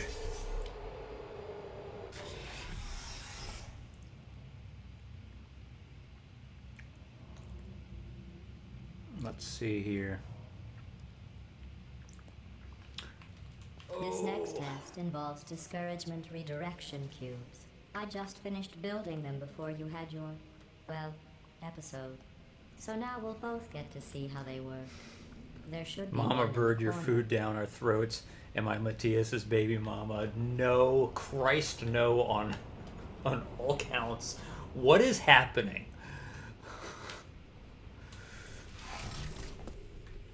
Which one is this? Number 2. Out of 22, Jesus.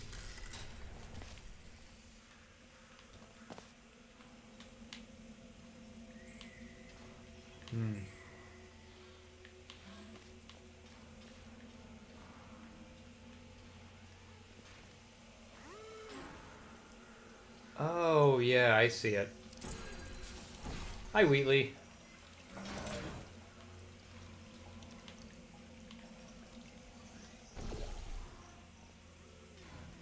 Good. Let's go in here real quick. How nice.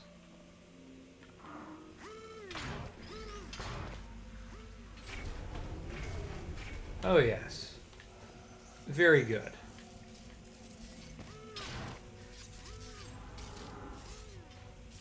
Aha.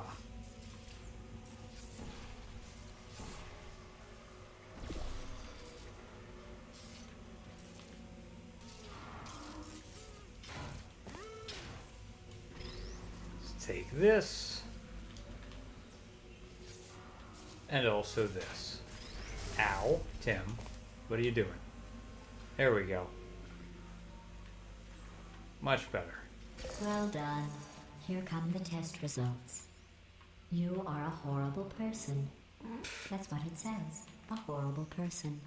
We weren't even testing for that.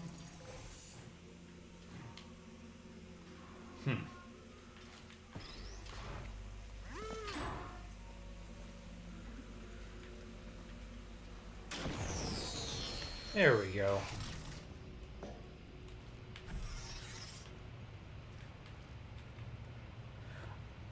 See, this is why Portal 1 works so well for me. Portal 1, GLaDOS doesn't become, like, exceedingly hostile until the very end. Like, when the gloves are off and you've destroyed the morality core, then she becomes completely hostile and bitter and mean. Up until that point, you're not even sure if she's a recording or interactive until she tries to kill you. Like with the fire. Then it's very clear that you're dealing with... Then it becomes very clear that you're dealing with a conscious, reactive AI. But even then, she's not, like, truly mean until you destroy the morality core. She threatens to kill you outright. She's like, I'm going to kill you, but she doesn't, like, say insulting, disparaging things until the morality core is gone.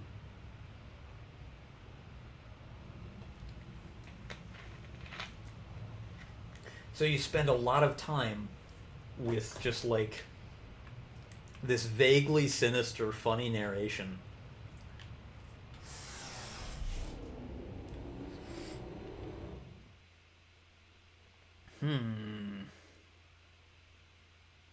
Is neurotoxin seeping into the chat box?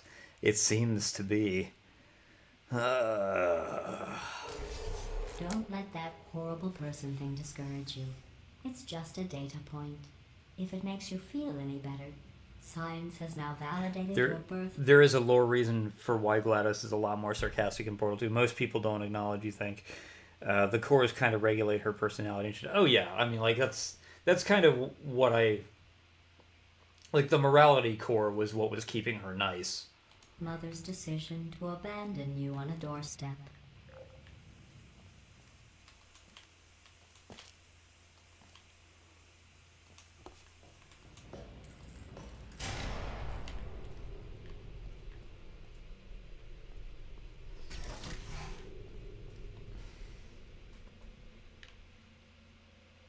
You blame Cyclops for poisoning the chat with the mama bird. Nah.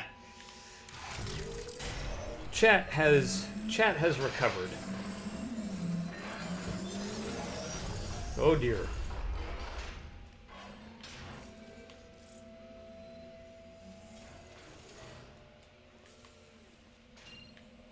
The way the facility slowly comes back together is very fucking impressive.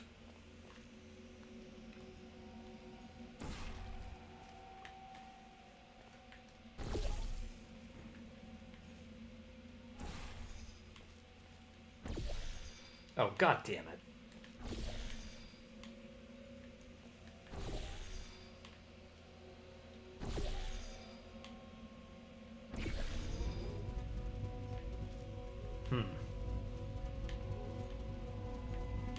Oh, hello.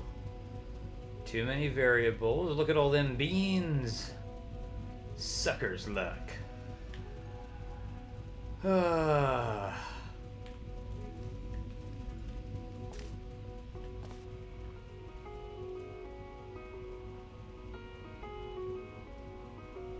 Vilify.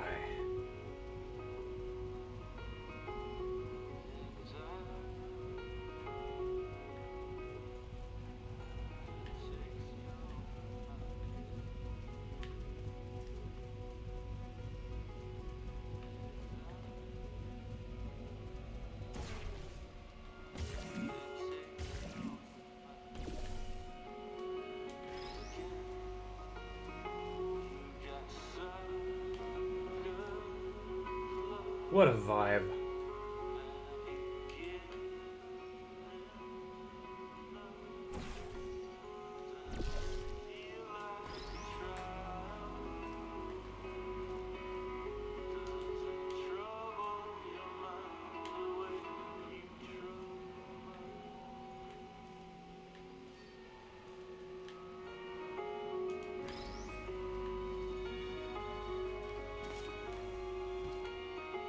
Ah, didn't mean to do that. Okay.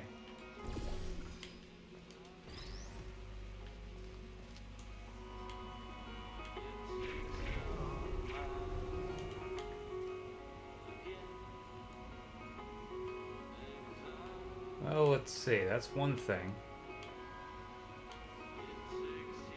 Oh, right.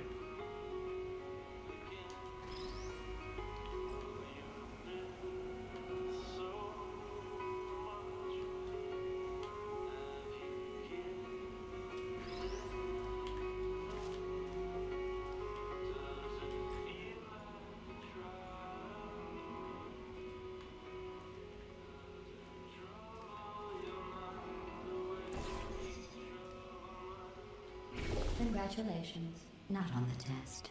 Most people emerge from suspension terribly undernourished. I want to congratulate you on beating the odds and somehow managing to pack on a few pounds.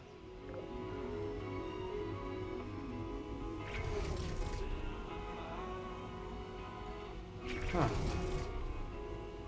That's fun.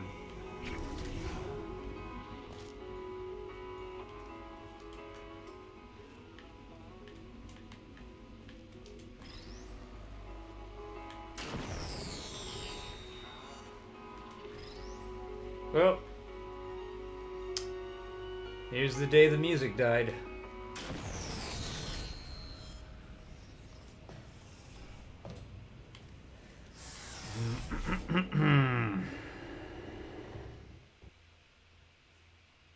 Well, the cores aren't the only thing that stops her from killing you.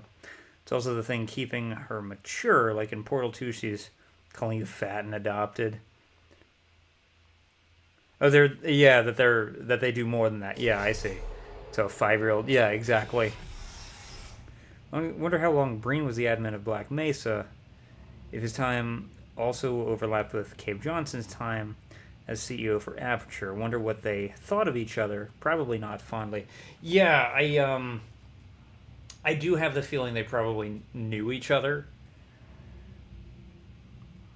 Would Breen even be old enough? Because Cave died in, like, what, the 70s or 80s, so, like, plus 40 years between that and Half-Life 2. How old is Breen? I feel like...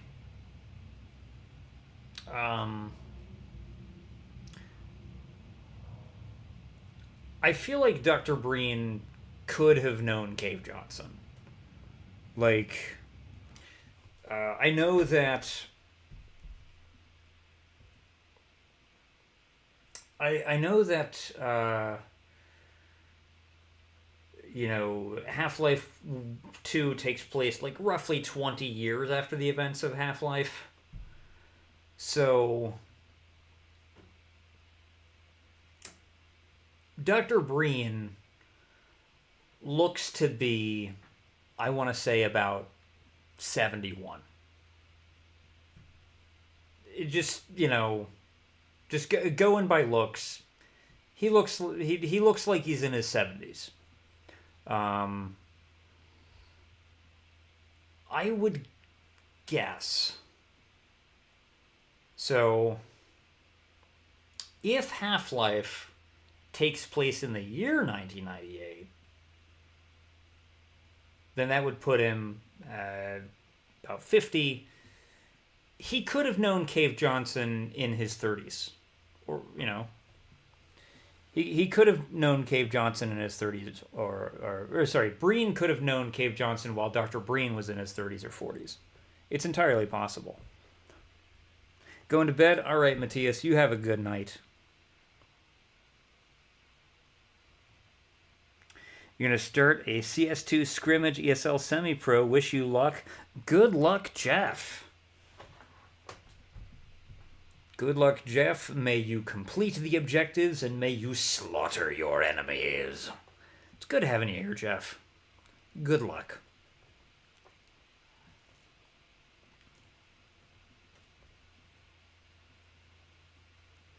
Would Black Mesa hire an administrator at 30 years old is the question. I mean,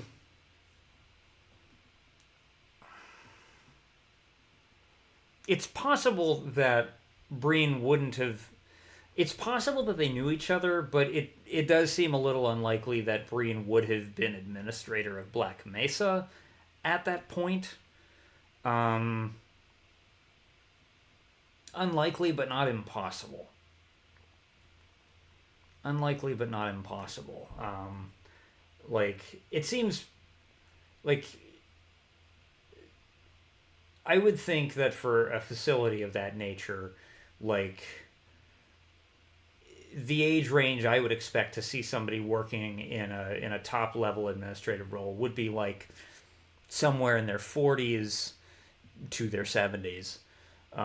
So like if Dr. Breen was administrator at that point, then that's looking closer and closer to like 40s. Still very likely, or sorry, still possible. Just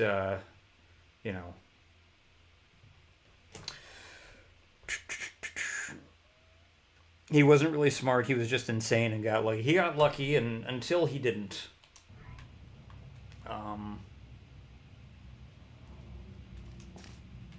One moment.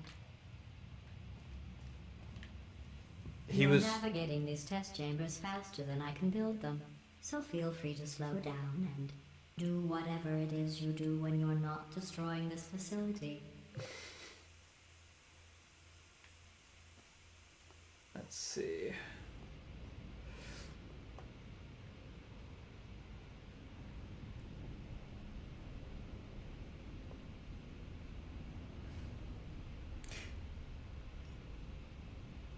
He's at least smart enough to shut down the anomalous material research. Well, or lucky enough. He may have just been enamored with moon rocks and was like, I want to do that.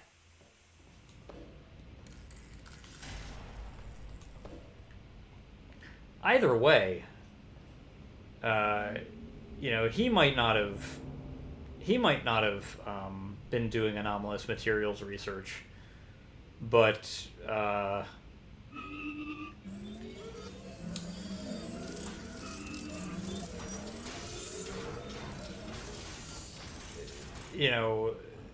just because Cave Johnson didn't cause the destruction of the world as we know it doesn't mean that the world as we know it wasn't destroyed. And Black Mesa basically did that.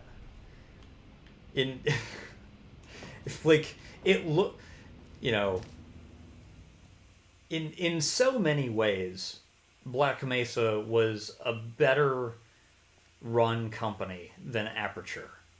But when it comes down to it, at the end of the day, Black Mesa did inadvertently destroy the world. And Aperture did not.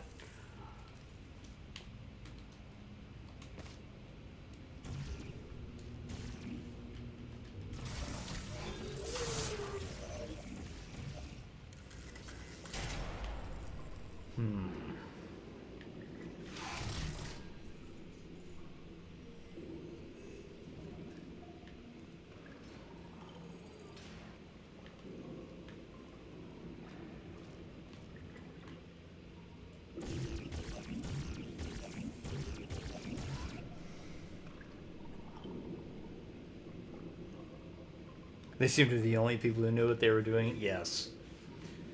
That was mainly because of the G-Man, though. Yeah, that is fair.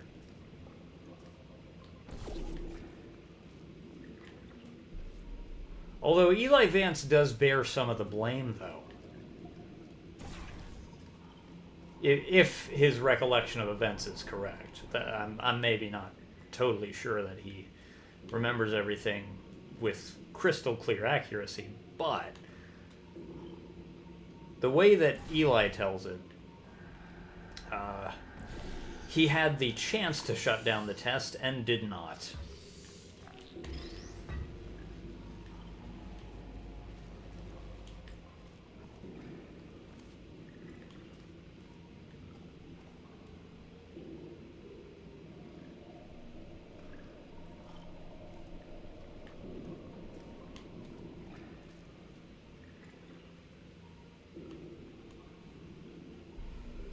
Ooh, Breen is also at fault. Yes.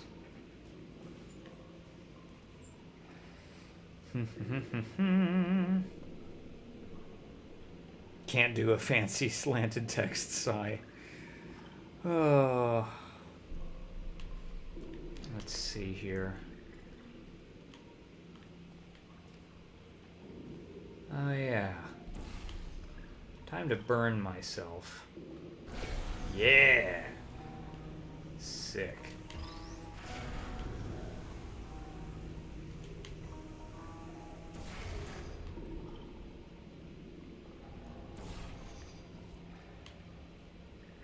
Oh, I see. Okay. Let's, Can I shoot that from here? Yes, I can. Good.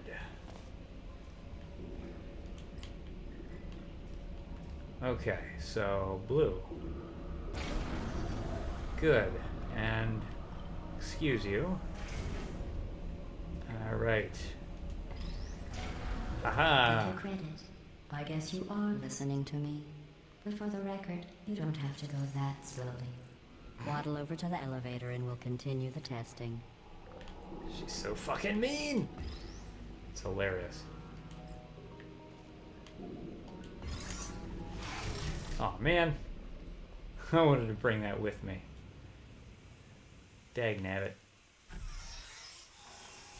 Dadgummit.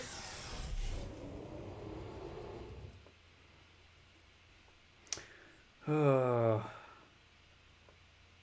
You may have a very minor case of serious brain damage. One of the funnier lines from this game. Hello, Killer Wolf. Where is my fucking phone? Hold on a second.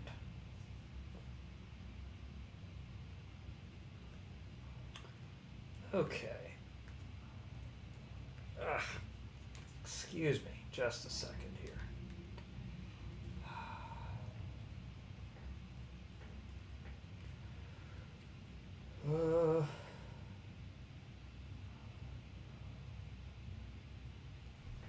All right.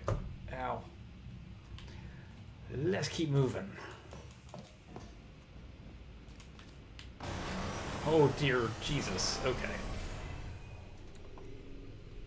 Imagine they have a Breaking Bad style reveal in G-Man. It's just like I did it for the meme. I liked it and I was good at it. I did it for the meme. I liked it. And I was good at it. This next test involves the Aperture Science Aerial Faceplate. It was part of an initiative to investigate how well test subjects could solve problems when they were catapulted into space. Results were highly informative. They could not. Good luck. Ah, here we go.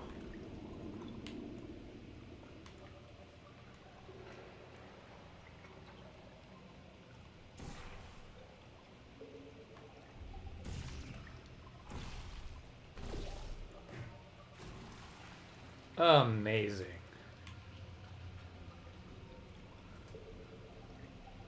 Lovely low poly turret pieces, exactly. Did I get what I deserved? Bonk. Oh, interesting.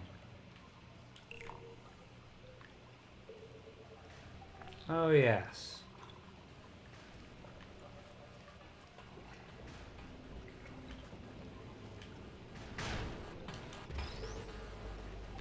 Hell yeah, cool music.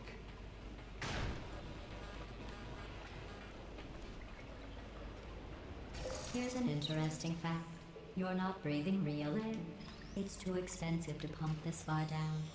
We just take carbon dioxide out of a room, freshen it up a little, and pump it back in.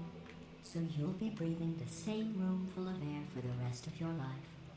I thought that was interesting. God.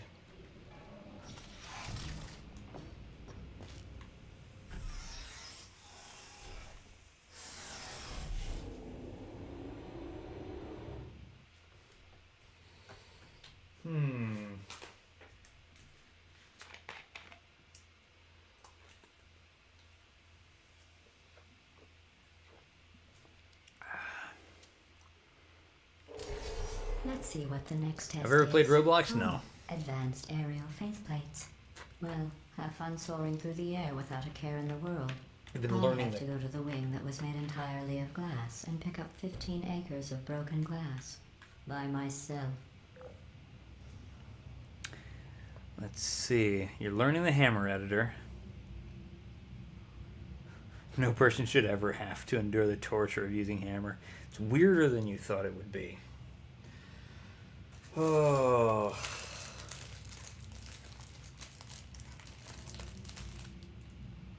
Oh, wait, what am I doing? I already have a piece of toffee out here.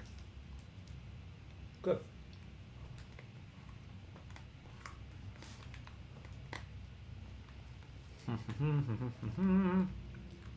Oh my.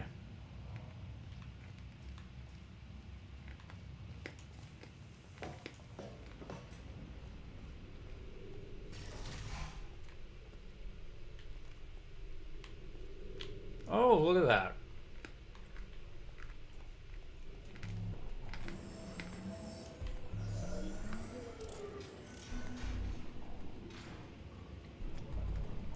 Gonna go do Minecraft now? Alright, One-Eyed Cyclops. Thank you for hanging out. It was lovely talking to you. You have a good one. You're welcome back here anytime.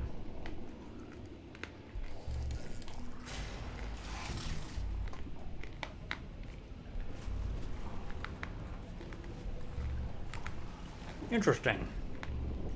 The Java version. Huh.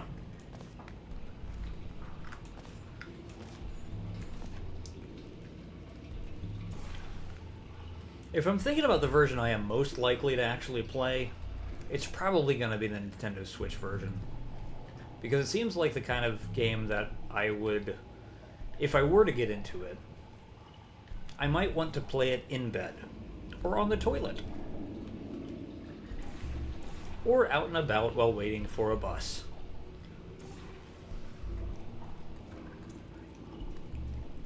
Bonk.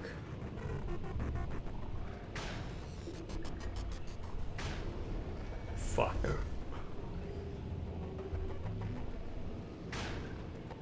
Well, that's fucking cool.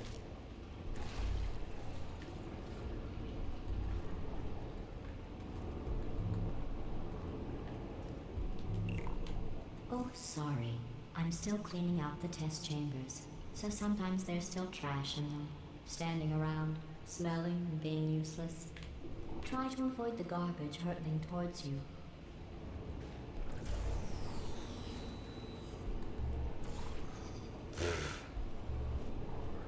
Okay, that's cool. Let's try this again.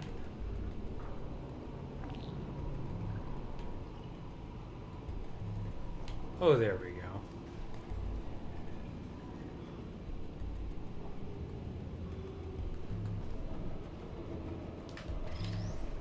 Yes.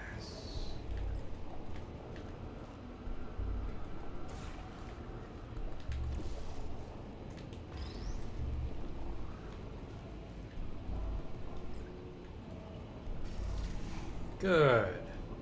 Remember We before did when it. I was talking about smelly garbage standing around being useless? That was a metaphor. I was actually talking about you. And I'm sorry. You didn't react at the time, so I was worried it sailed right over your head, which would have made this apology seem insane. That's why I had to call you. You don't have to test with the garbage. It's garbage.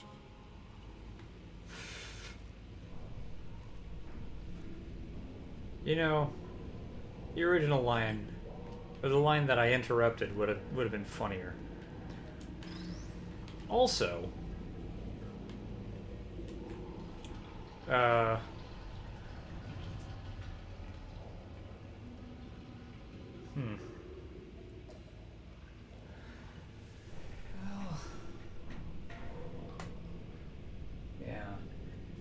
Damn, I guess it's all in storage. That giant laser disc. I have a laserdisc player, and I have a reasonable collection of laserdiscs, including the Star Wars trilogy. Bye bye, Data.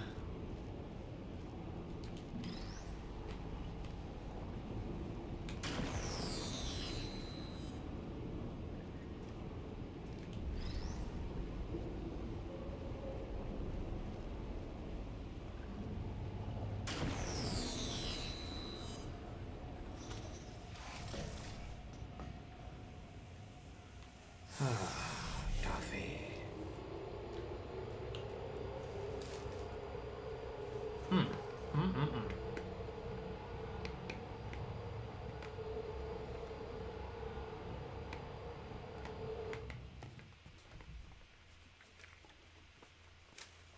You killed him? What the fuck? I am cold-blooded. Is Matthias here? Oh, Jeff, Matthias went to bed. Did you know that people He was here with for a guilty while. consciences are more easily startled by loud noise? I'm sorry. I don't know why that went off. Anyway, just an interesting science fact.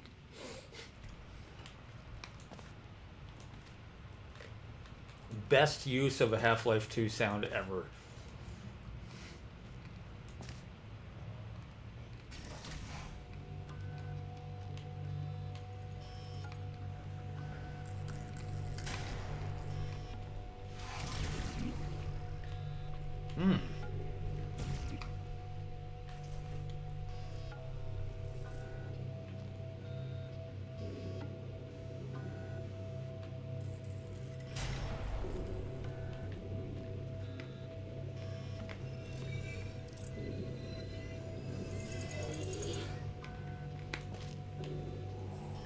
Well, now. Oh, did I accidentally fizzle that before you could complete the test? I'm sorry. Go ahead and grab another one.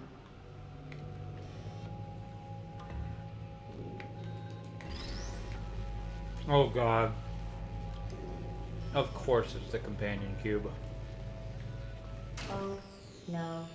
I fizzled that one too. Oh well. We have warehouses full of the things. Absolutely worthless. I'm happy to get rid of them.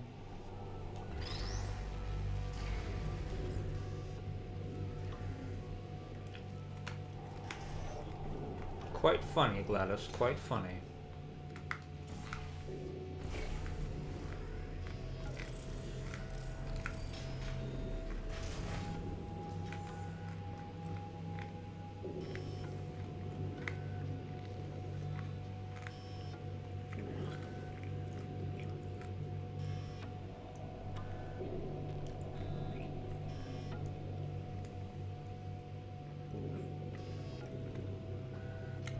That's why Portal was written into Half-Life's universe in the first place, as an excuse to blatantly reuse like 90% Half-Life 2 assets in the first game.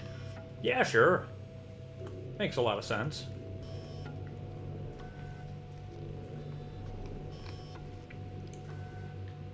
Although the real surprise is that they wrote Portal into Half-Life 2 Episode 2.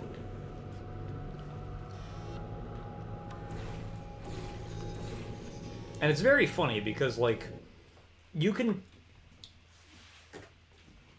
tell which of the two games had more money put into its development. It was very clearly Half-Life 2 Episode 2.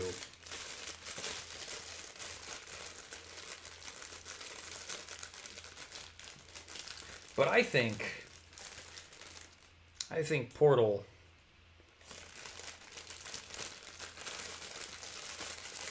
was probably the most surprising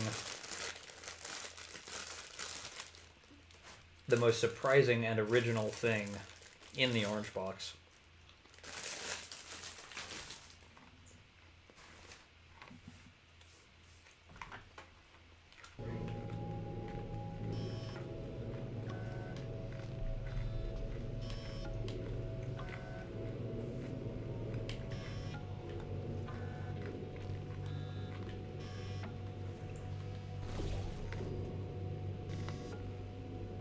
Alright, Stock Guy. Thank you for hanging out. It was a pleasure talking to you. You have a good one.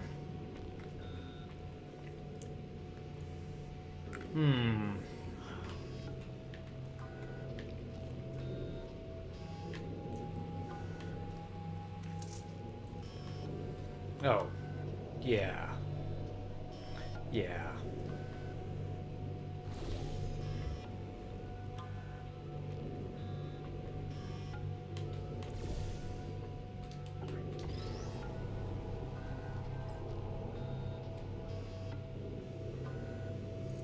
Wow! What a lucky shot. Holy crap. That was cool.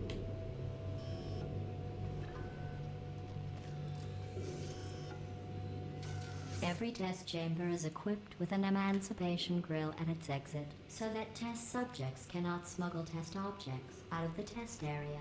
This one is broken. Don't take anything with you. Mm-hmm. Time for one of the best fucking jokes in this game.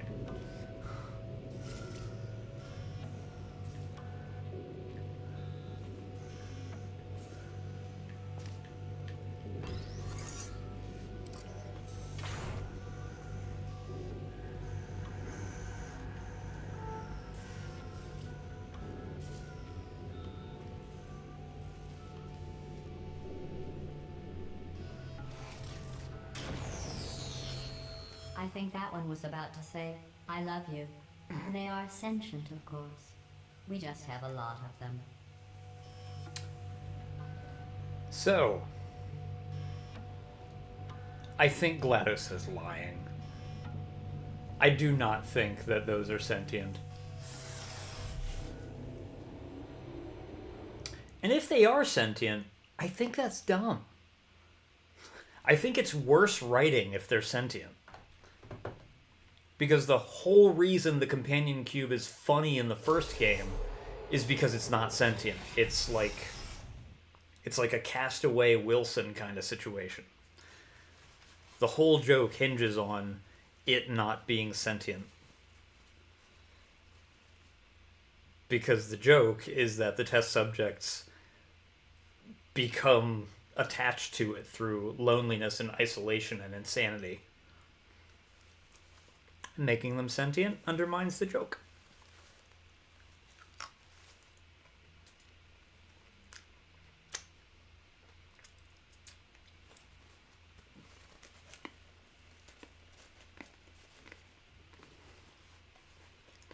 When's the next time I'm gonna stream? I'm not sure exactly when, but probably Monday night.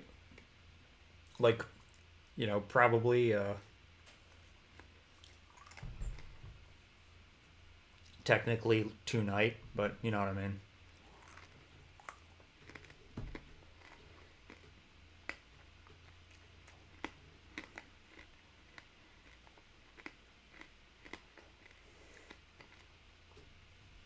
Oh yeah, I've got the Portal Still Alive, the Xbox exclusive DLC thing. Yeah, I've got that one. You think has a unique cube texture with like a red skull print similar to Wilson. So it bothers me that because I do have like the Nintendo Switch version of Portal 1, but it has the fucking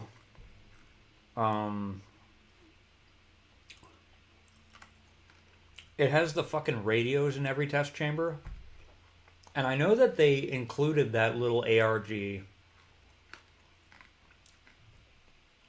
to prepare for the release of Portal 2, but it fucking destroys the atmosphere.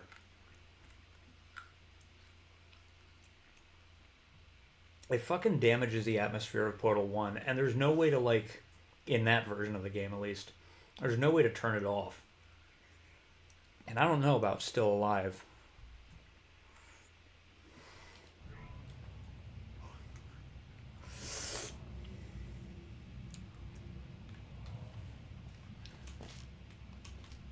This next test involves emancipation grills. Remember, I told you about them in the last test area that did not have one.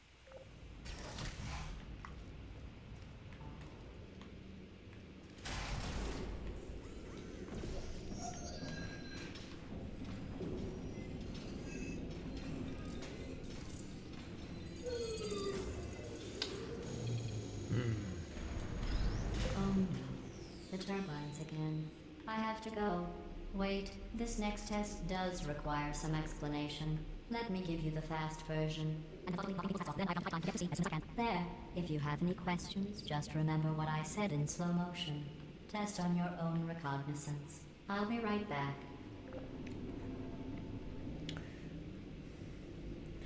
On PC, they added some console command to disable the radios.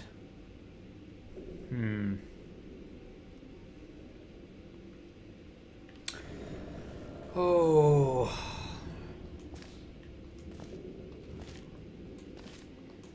I mean, I hope so. At the very least, I do have, like, the Xbox 360 version of the Orange Box, so if I really want to play Portal 1 without those, I could just uninstall updates and play it straight off the disc. That is, at the very least, an option I have. Oh, yeah, okay.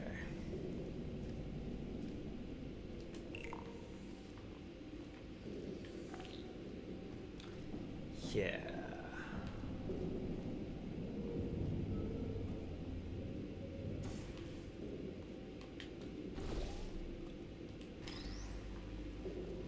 There we go.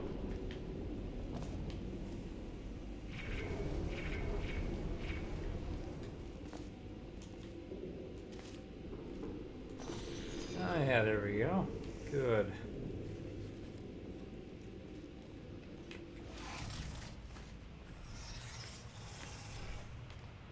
Ooh, they put salt on it. I never noticed that.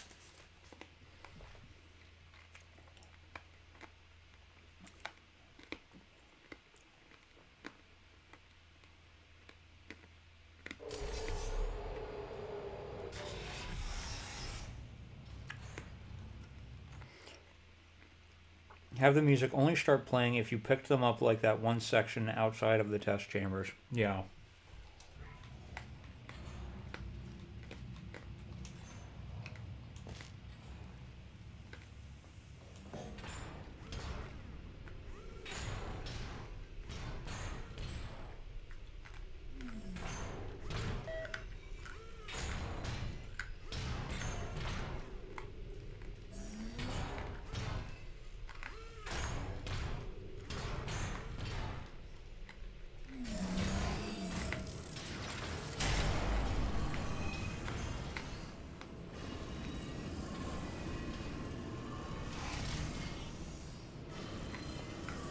Whoa, what the fuck? Well, I'm back. The aerial faith plate in here is sending a distress signal. You broke it, didn't you? There, try it now. What happened, right? I was just lying there. You thought I was done. This plate must not be calibrated to someone of your generousness. I'll add a few zeros to the maximum weight. You look great, by the way. Very healthy. Try it now. Bird, right? Couldn't believe it either. You seem to have defeated its load-bearing capacity. Well done. I'll just lower the ceiling. God.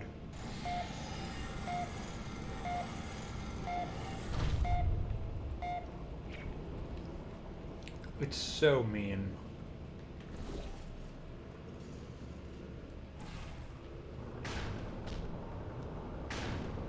There we go. Oh, God.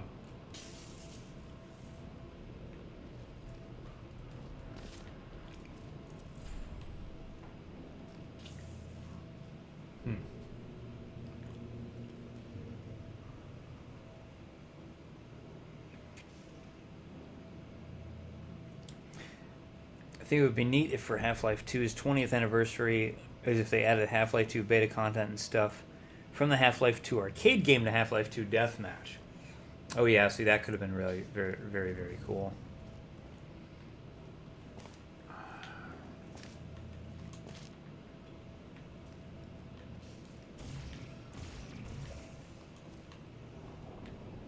Oh, come on.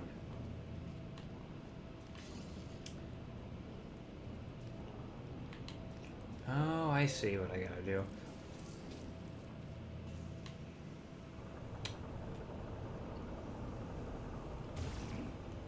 I miss, like, just classic arena-style deathmatch games. That was good shit.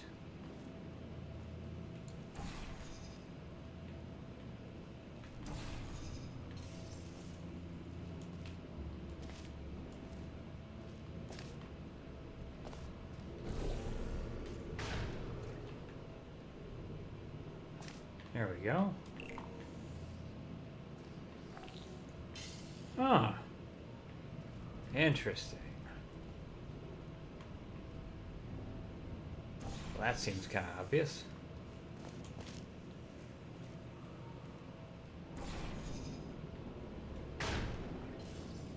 Perfect.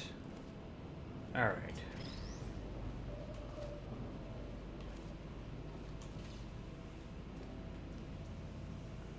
Yeah, okay.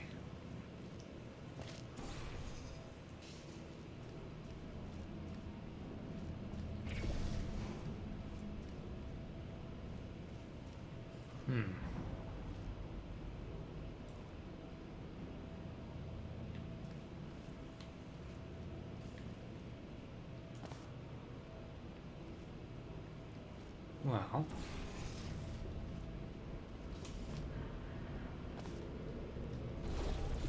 I think that, yeah, that'll do it. Look at you, sailing through the air majestically, like an eagle, piloting a blimp.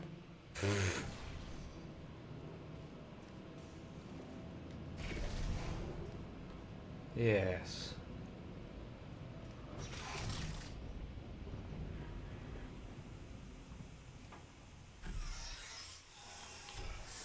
Here we go. Good. My back is starting to kill me.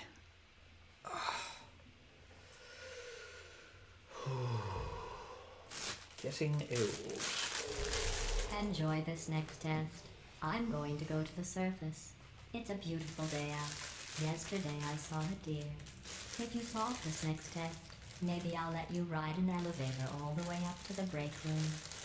And I'll tell you about the time I saw a deer again.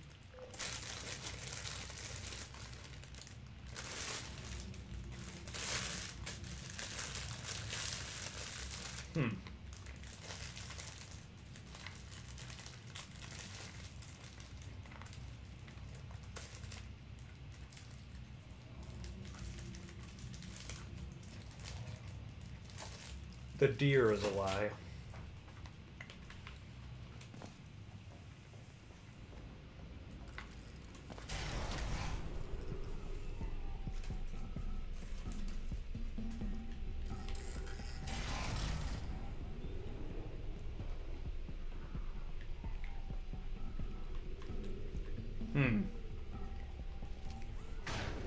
Oh, Jesus.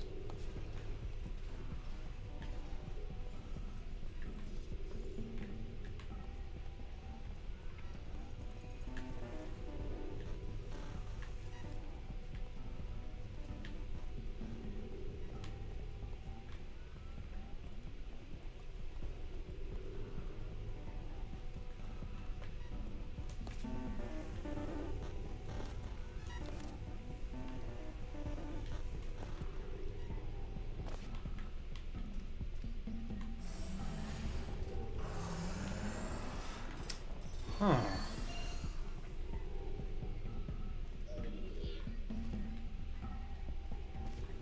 Well, that's better. Give me that.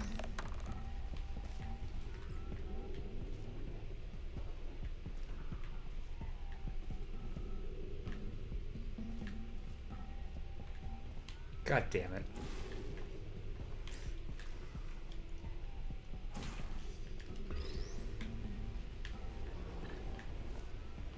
Okay.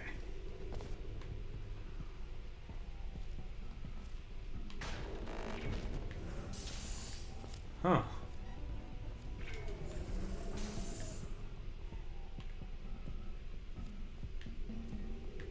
Yeah, there we go. Okay.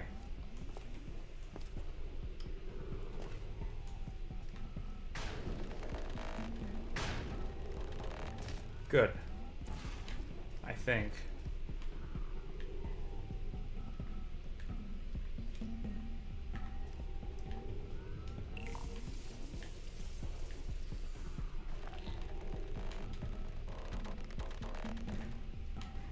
Oh, hello.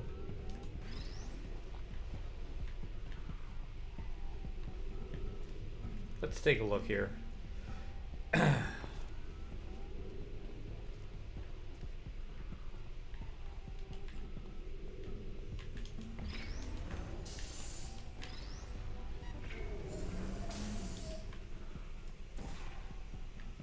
Well, that's not fucking right.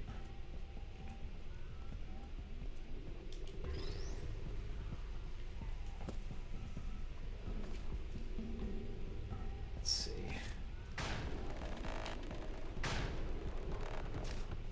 Oh, yes. Yeah.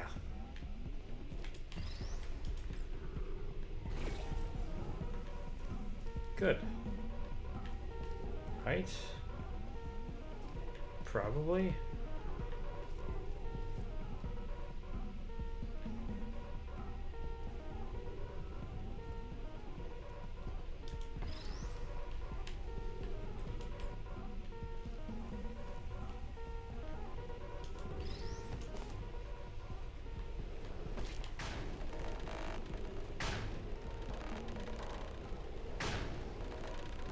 There we go. So much bouncing around, but we did it. Well, you passed the test. I didn't see the deer today. I did see some humans. But with you here, I've got more test subjects than I'll ever need.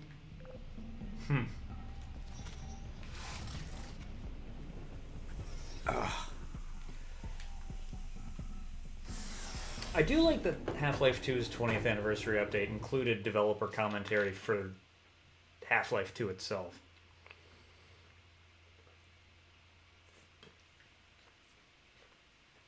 That was cool.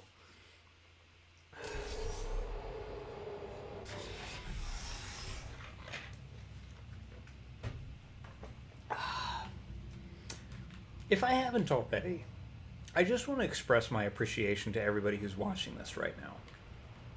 I also keep forgetting that the camera's up here. That's because I've been used to the camera being right there for years, and now the camera's up here. So I need to get used to that. But yeah, anybody who's here right now, I am very, very grateful for the fact that you're here. It means a lot to me. It means a lot to me. I like playing video games to kind of unwind and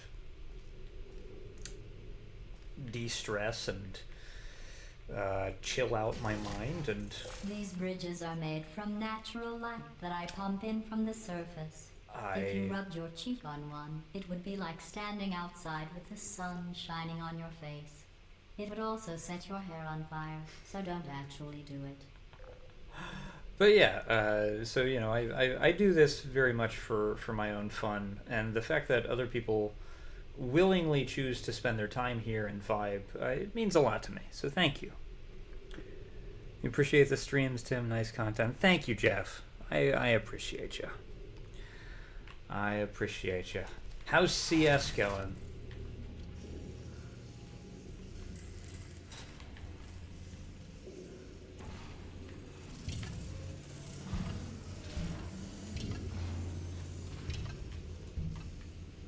I love the hard light bridges. They're so cool.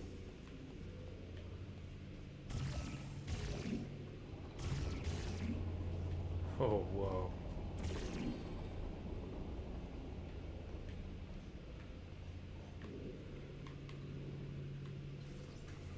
You won? Good. I'm glad to hear that.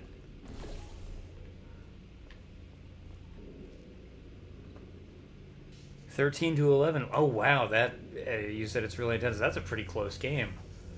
So congratulations for clutching that win.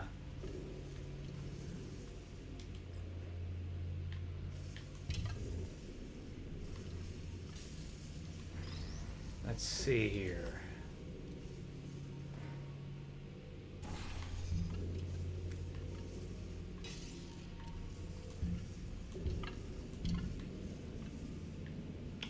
Oh, I see. Huh. First up. Oh, fucking hell. Okay. I see.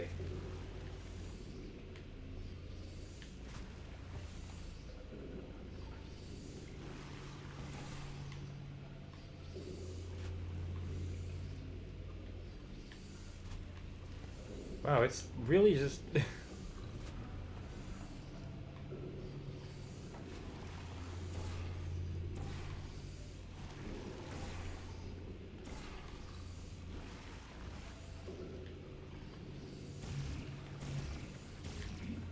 What? Oh, I get it. Okay, hold on. Gotta go this way. Oh, fuck. Okay.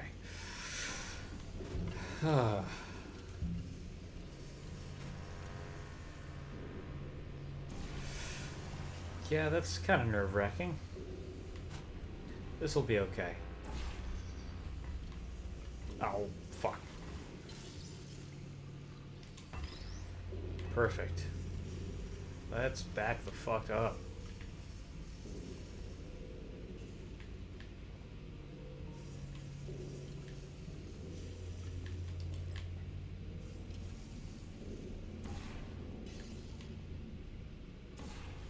That's better. Good. We can go this way.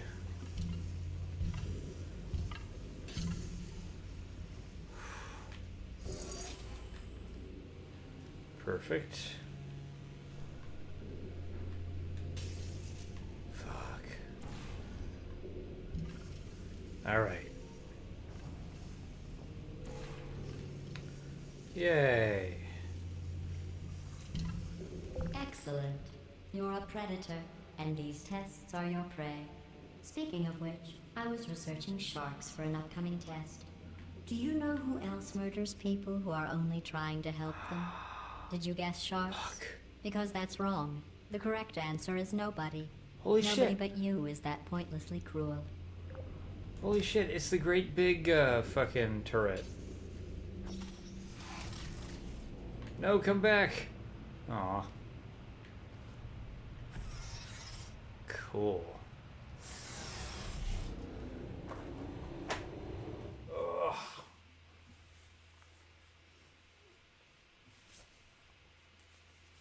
Oh, my back is killing me. Oh, shit. Good news. I figured out what to do with all the money I saved recycling your one room full of air. When you die, I'm going to laminate your skeleton and pose you in the lobby. That way future generations can learn from you how not to have your unfortunate bone structure. That is so unbelievably mean.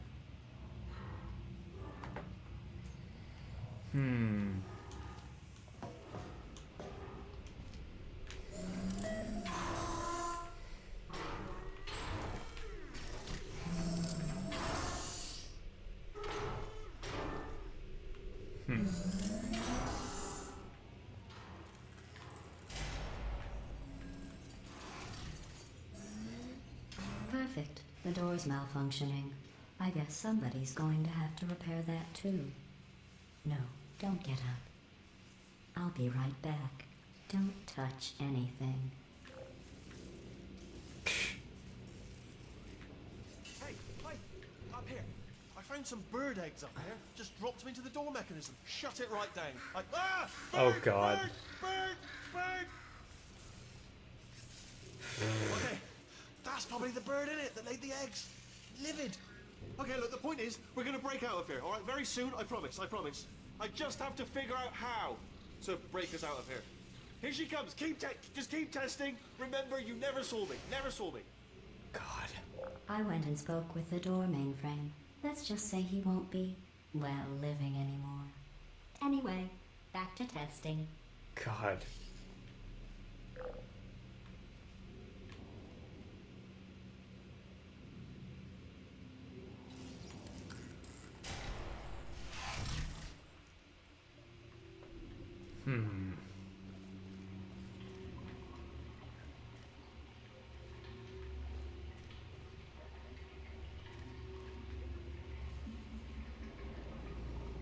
Interesting. Oh. God damn it. Sure.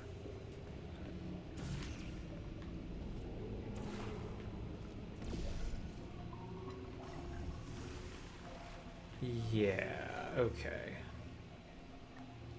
So...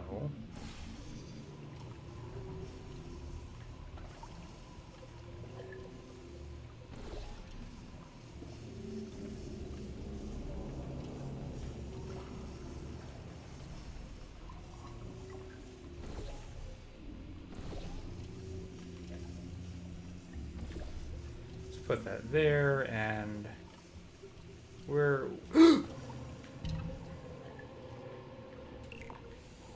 Oh. God damn it. Okay.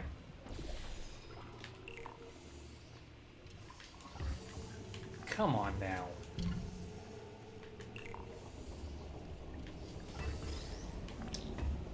Alright. That's better. Well... I should be able to just go this way, right? Yes. That is correct.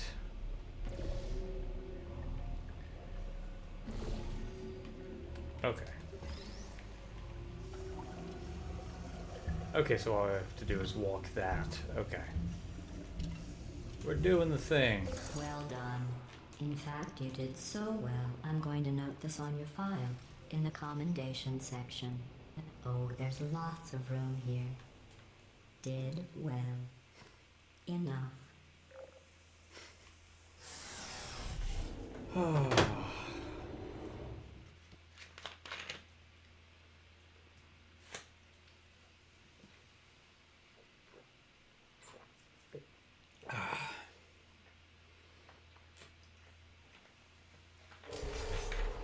This next test involves turrets. You remember them, right? They're the pale spherical things that are full of bullets. Oh wait, that's you in 5 seconds. Good luck.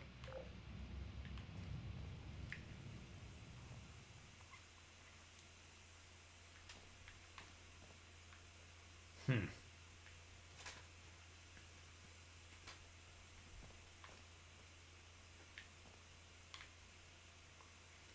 like how they just fill it with fucking bullets. It's very silly.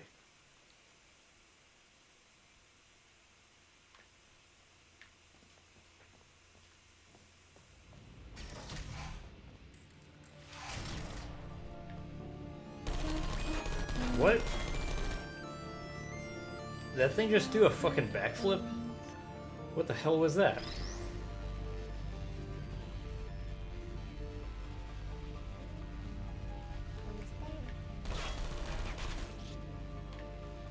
That's right, you can't bleed on the walls anymore.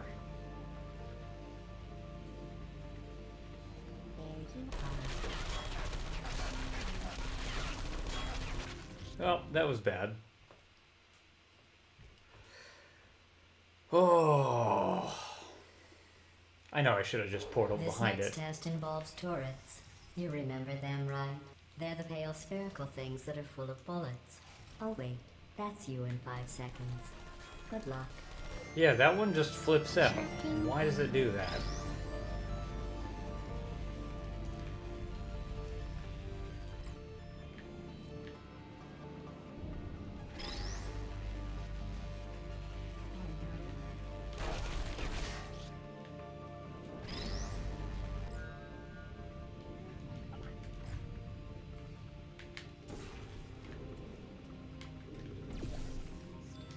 Uh-oh. Searching. Sleep mode activated. Hey, Yes.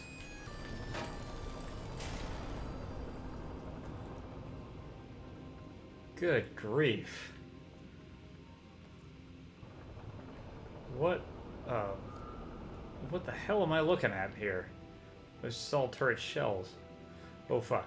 Stop. Stop.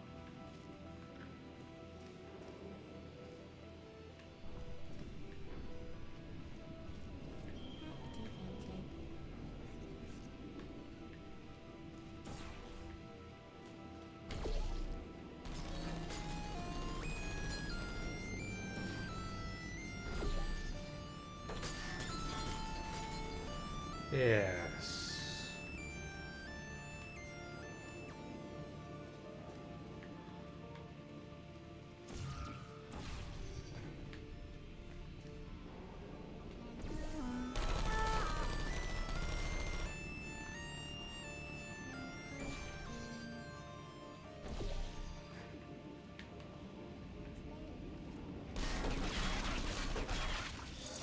Yep. Still there? Please put me down. Coming through. Malfunction. Keep dying. Huh. Bet I could kill all of those.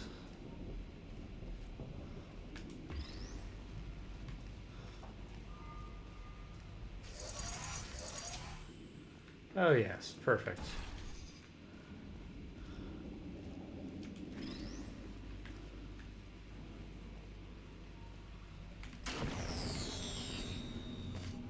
Time for some murder and mayhem.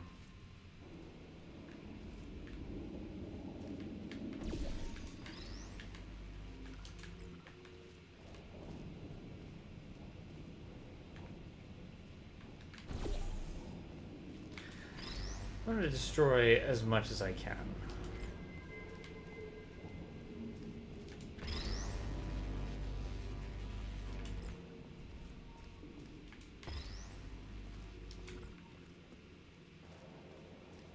Huh.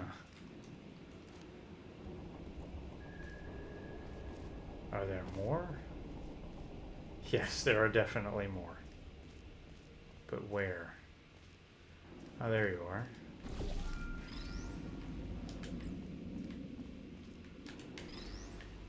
Oh, good.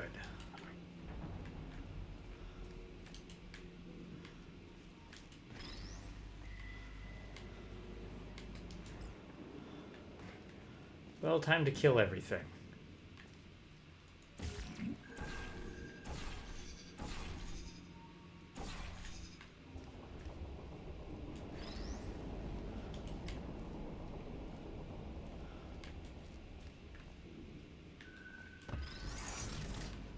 Huh.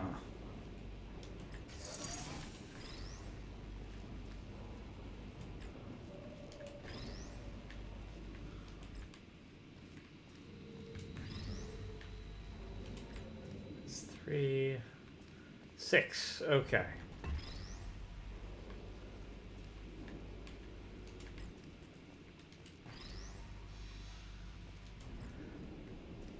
Two, 3, 4, 5, 6, 7.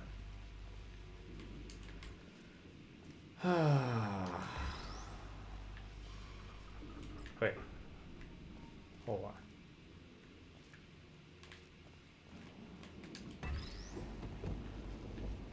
Fucked up my count.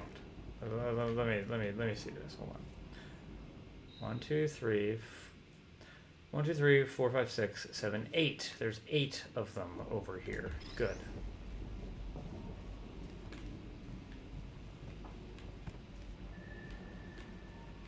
Fucking what?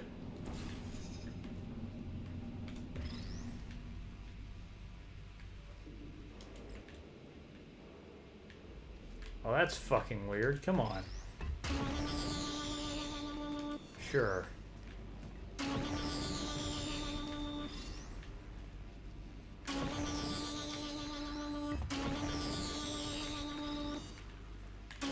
Yeah. Utter cruelty. Perfect. Bye, turrets.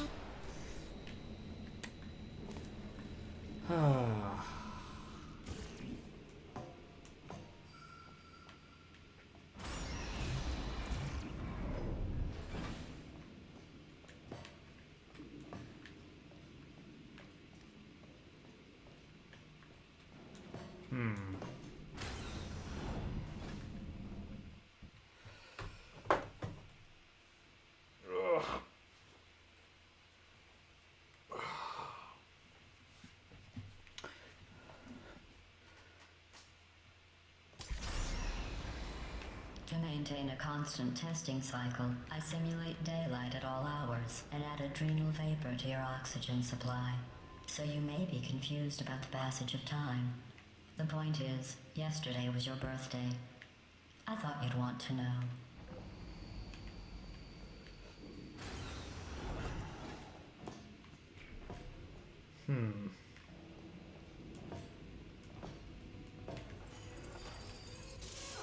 Whoa.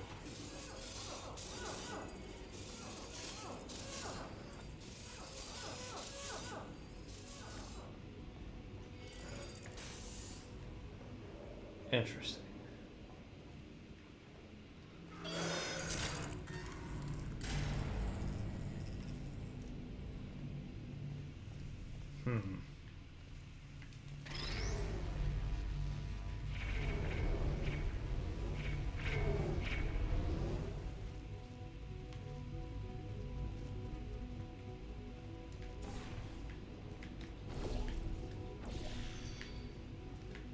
You know how I'm going to live forever, but you're going to be dead in 60 years? Well, I've been working on a belated birthday present for you. Well, more of a belated birthday medical procedure. Well, technically, it's a medical experiment. What's important is it's a present.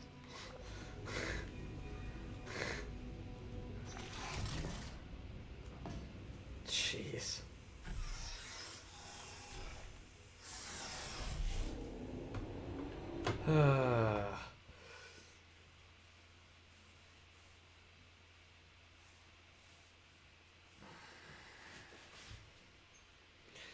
Gift that keeps on giving.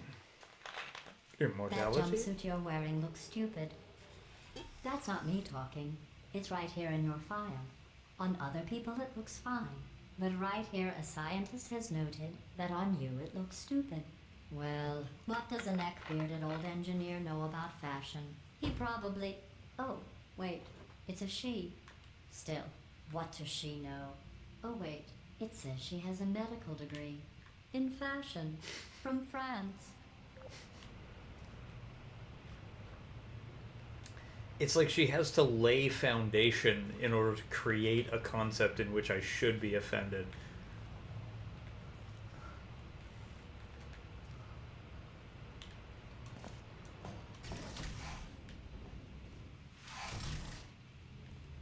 Keep flying. Oh, fuck. Oh, dear God. Okay, sure.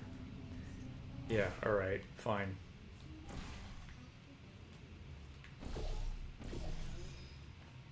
Searching.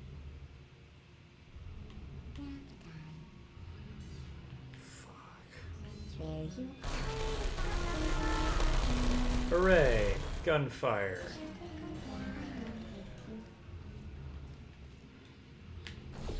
are. Activated. Nope. Looking down. Oh shit. Deploying malfunction. Jesus. Critical error.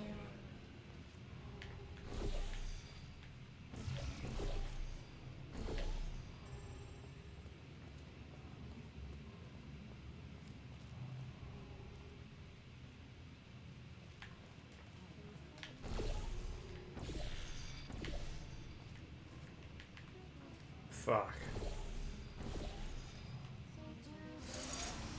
What did that do? Shit. Although...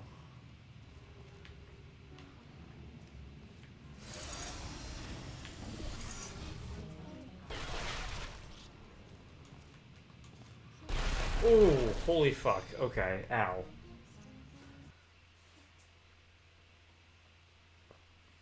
I think I'm going to do this test chamber and then I'll call it quits. This will be the last one for the day because I'm pretty tired. But I'm not going to tolerate being beaten by this one. Hello. Searching.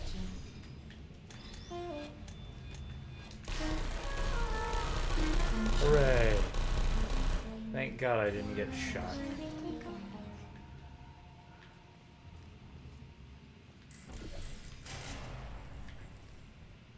Deploying.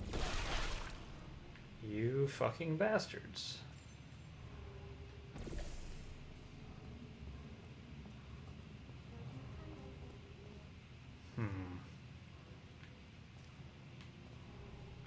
Oh, hello. Let's make that a little lower. That's much better. Are you still there? Aha! Lost. Nap time. Domino, ow, you shot me, you fuckers. I do think it's funny how in Portal 1 you will bleed when shot, in Portal 2 you do not. Activated. Search is still there. Good resting. Who are you? Yep.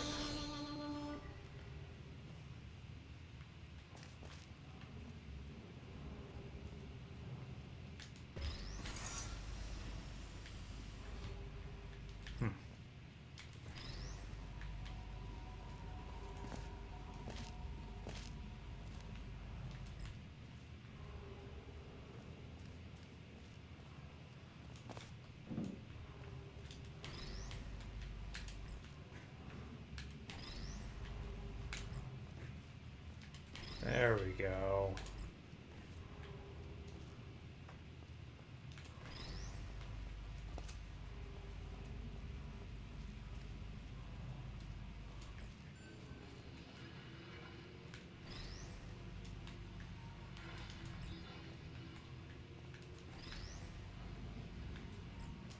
Come on now.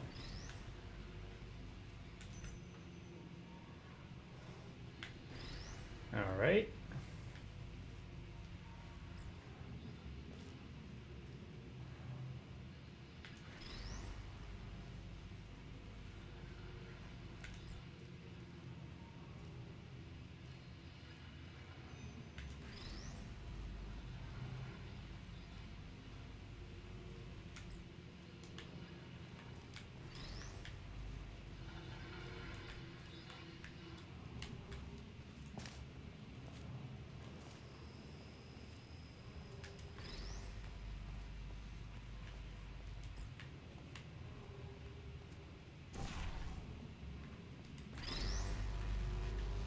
There we go. I just want to destroy everything. That's all. Sometimes you just gotta destroy everything. You know how it is.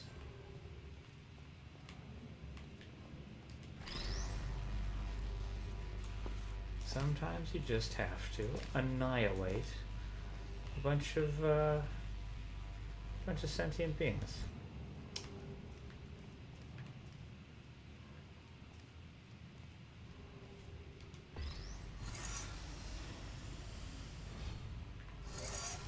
Interesting.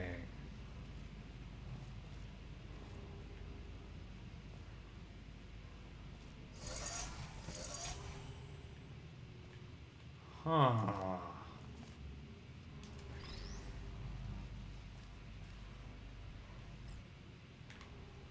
This I have to know.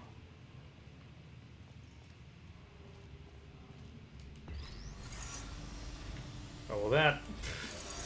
Okay. So that one evaporated, but how about... What about this one?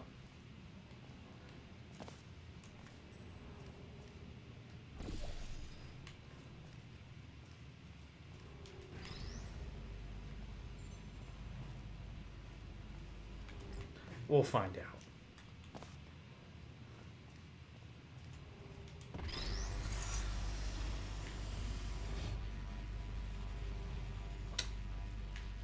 Come on. It's just sticking out of the door. That sucks.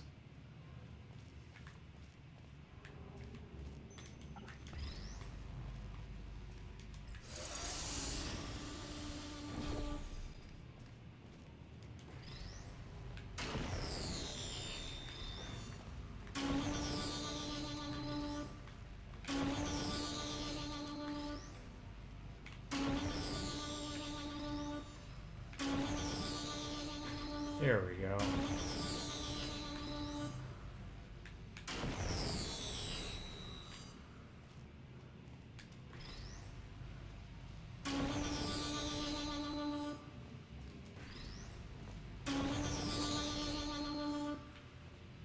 I'm going through the list of test subjects in cryogenic storage.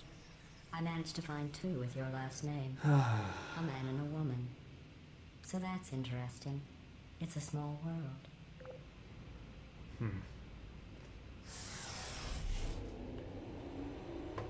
There we go. I'm exhausted, folks.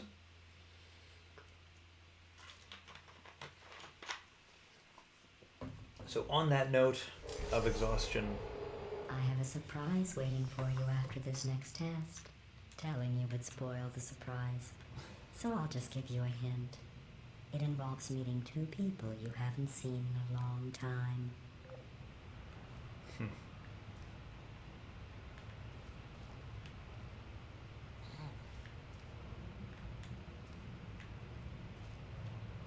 Okay. There you Fucking hell. That's mean. Hi there. Target lost. Target lost. Are you still there? Firing.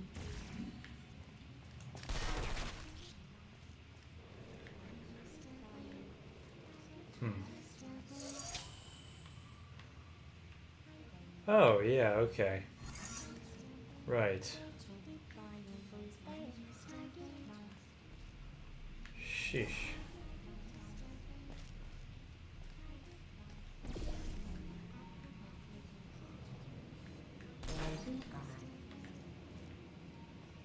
This is fucking mean.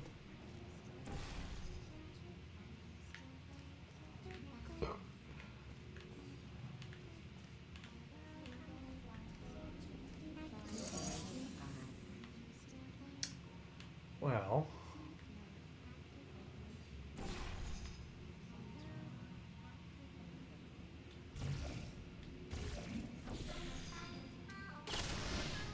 Nice. Oh, very good.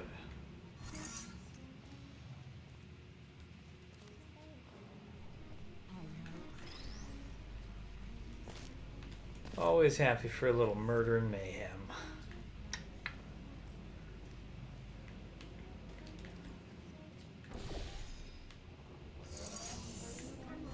Oh, I see. I need a block.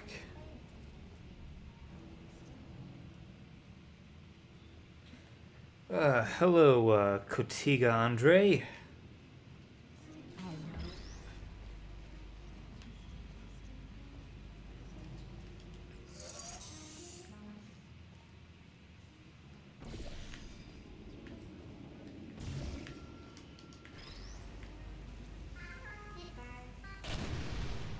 Oh, good. Got it.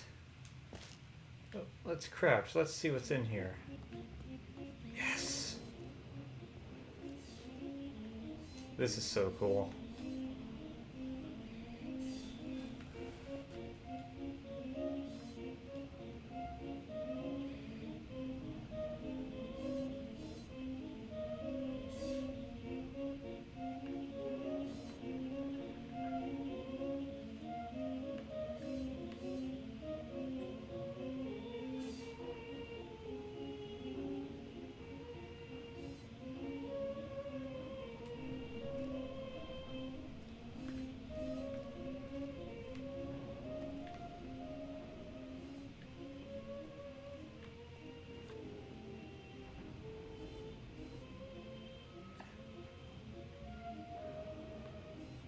Unmorality. Sure.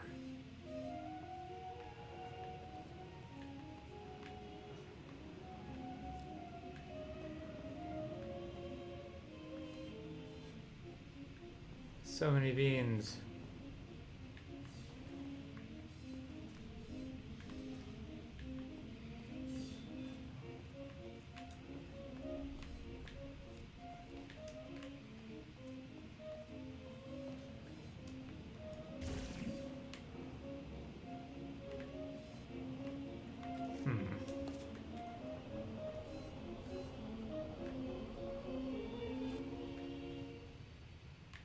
Nice. Good job, turrets. That is such a cool little thing.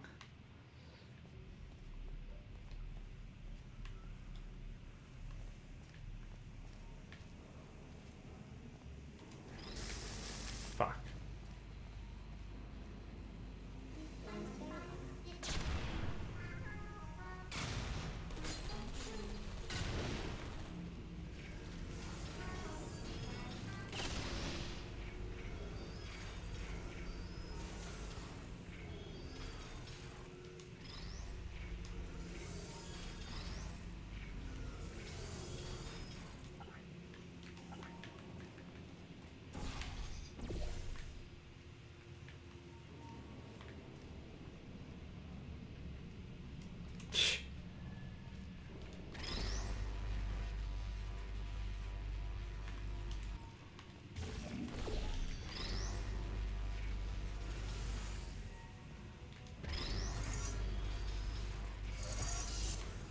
Yeah, there we go.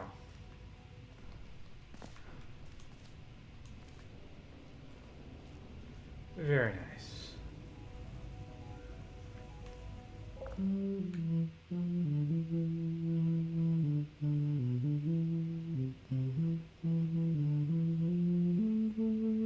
Oh, that's creepy.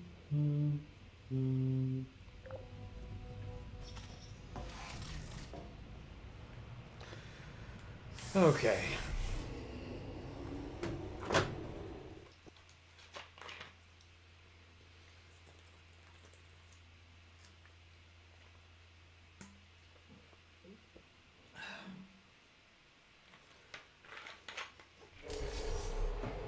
It says this next test was designed by one of Aperture's Nobel Prize winners. It doesn't say what the prize was for. Well, I know it wasn't for being immune to neurotoxin. Jesus.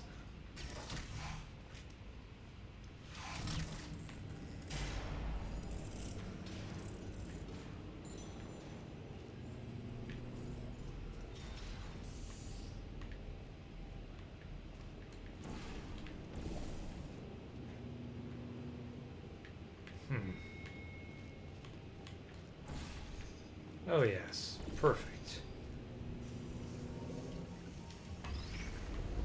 Excellent.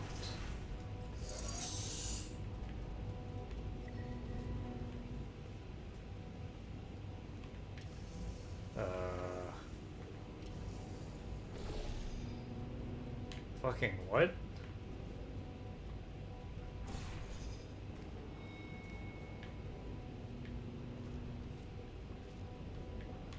Wait a fucking minute here. Hold on.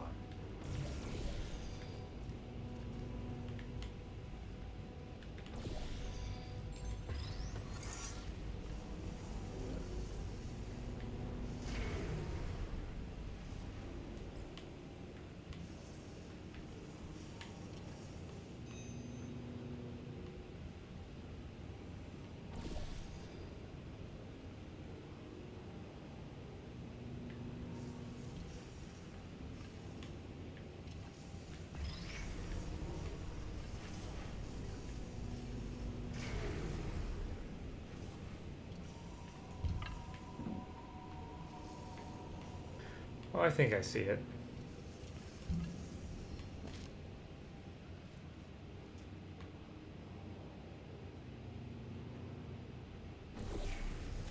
Perfect. I bet you think I forgot about your surprise.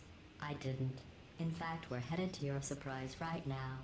After all these years, I'm getting choked up just thinking about it.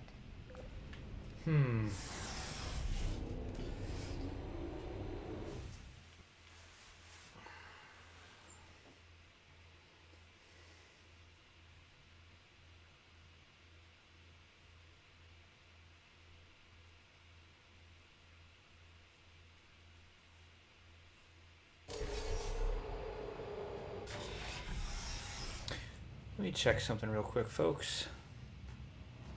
Just to see where I'm at here.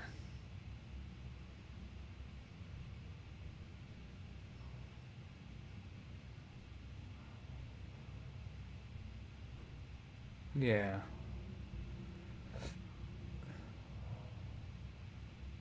Okay.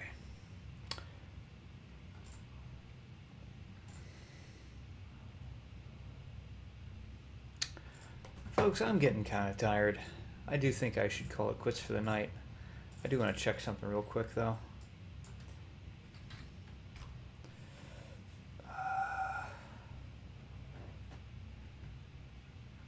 Before I hop off. Oh, good. Okay.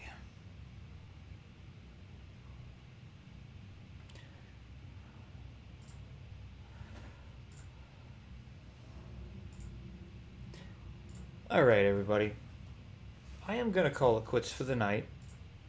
But before I do, there is something that I wish to do.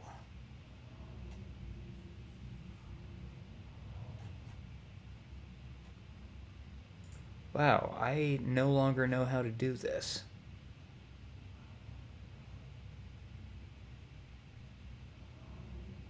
Everything is fucking different now.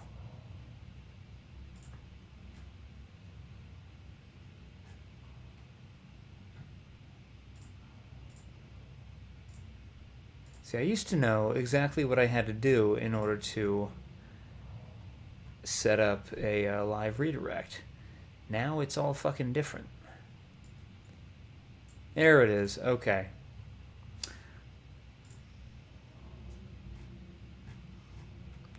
There we go. Okay. So we are going to raid Pudge 007, who is streaming Metal Gear Solid. That's what we're going to do.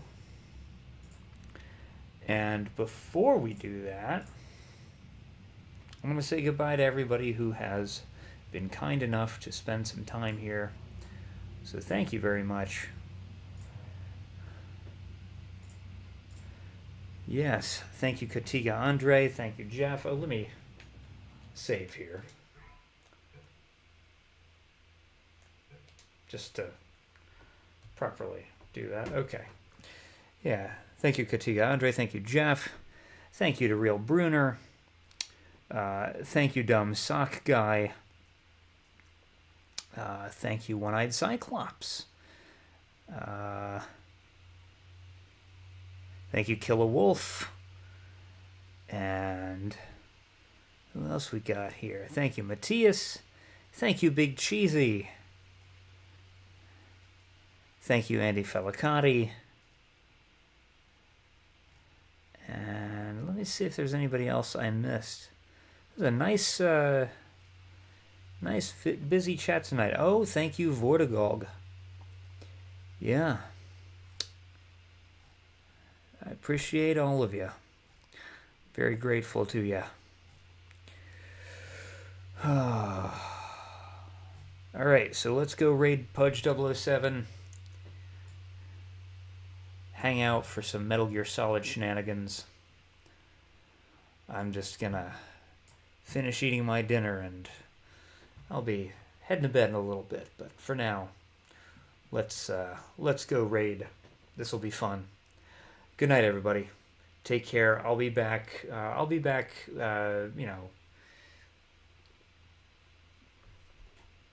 Tomorrow, but technically today.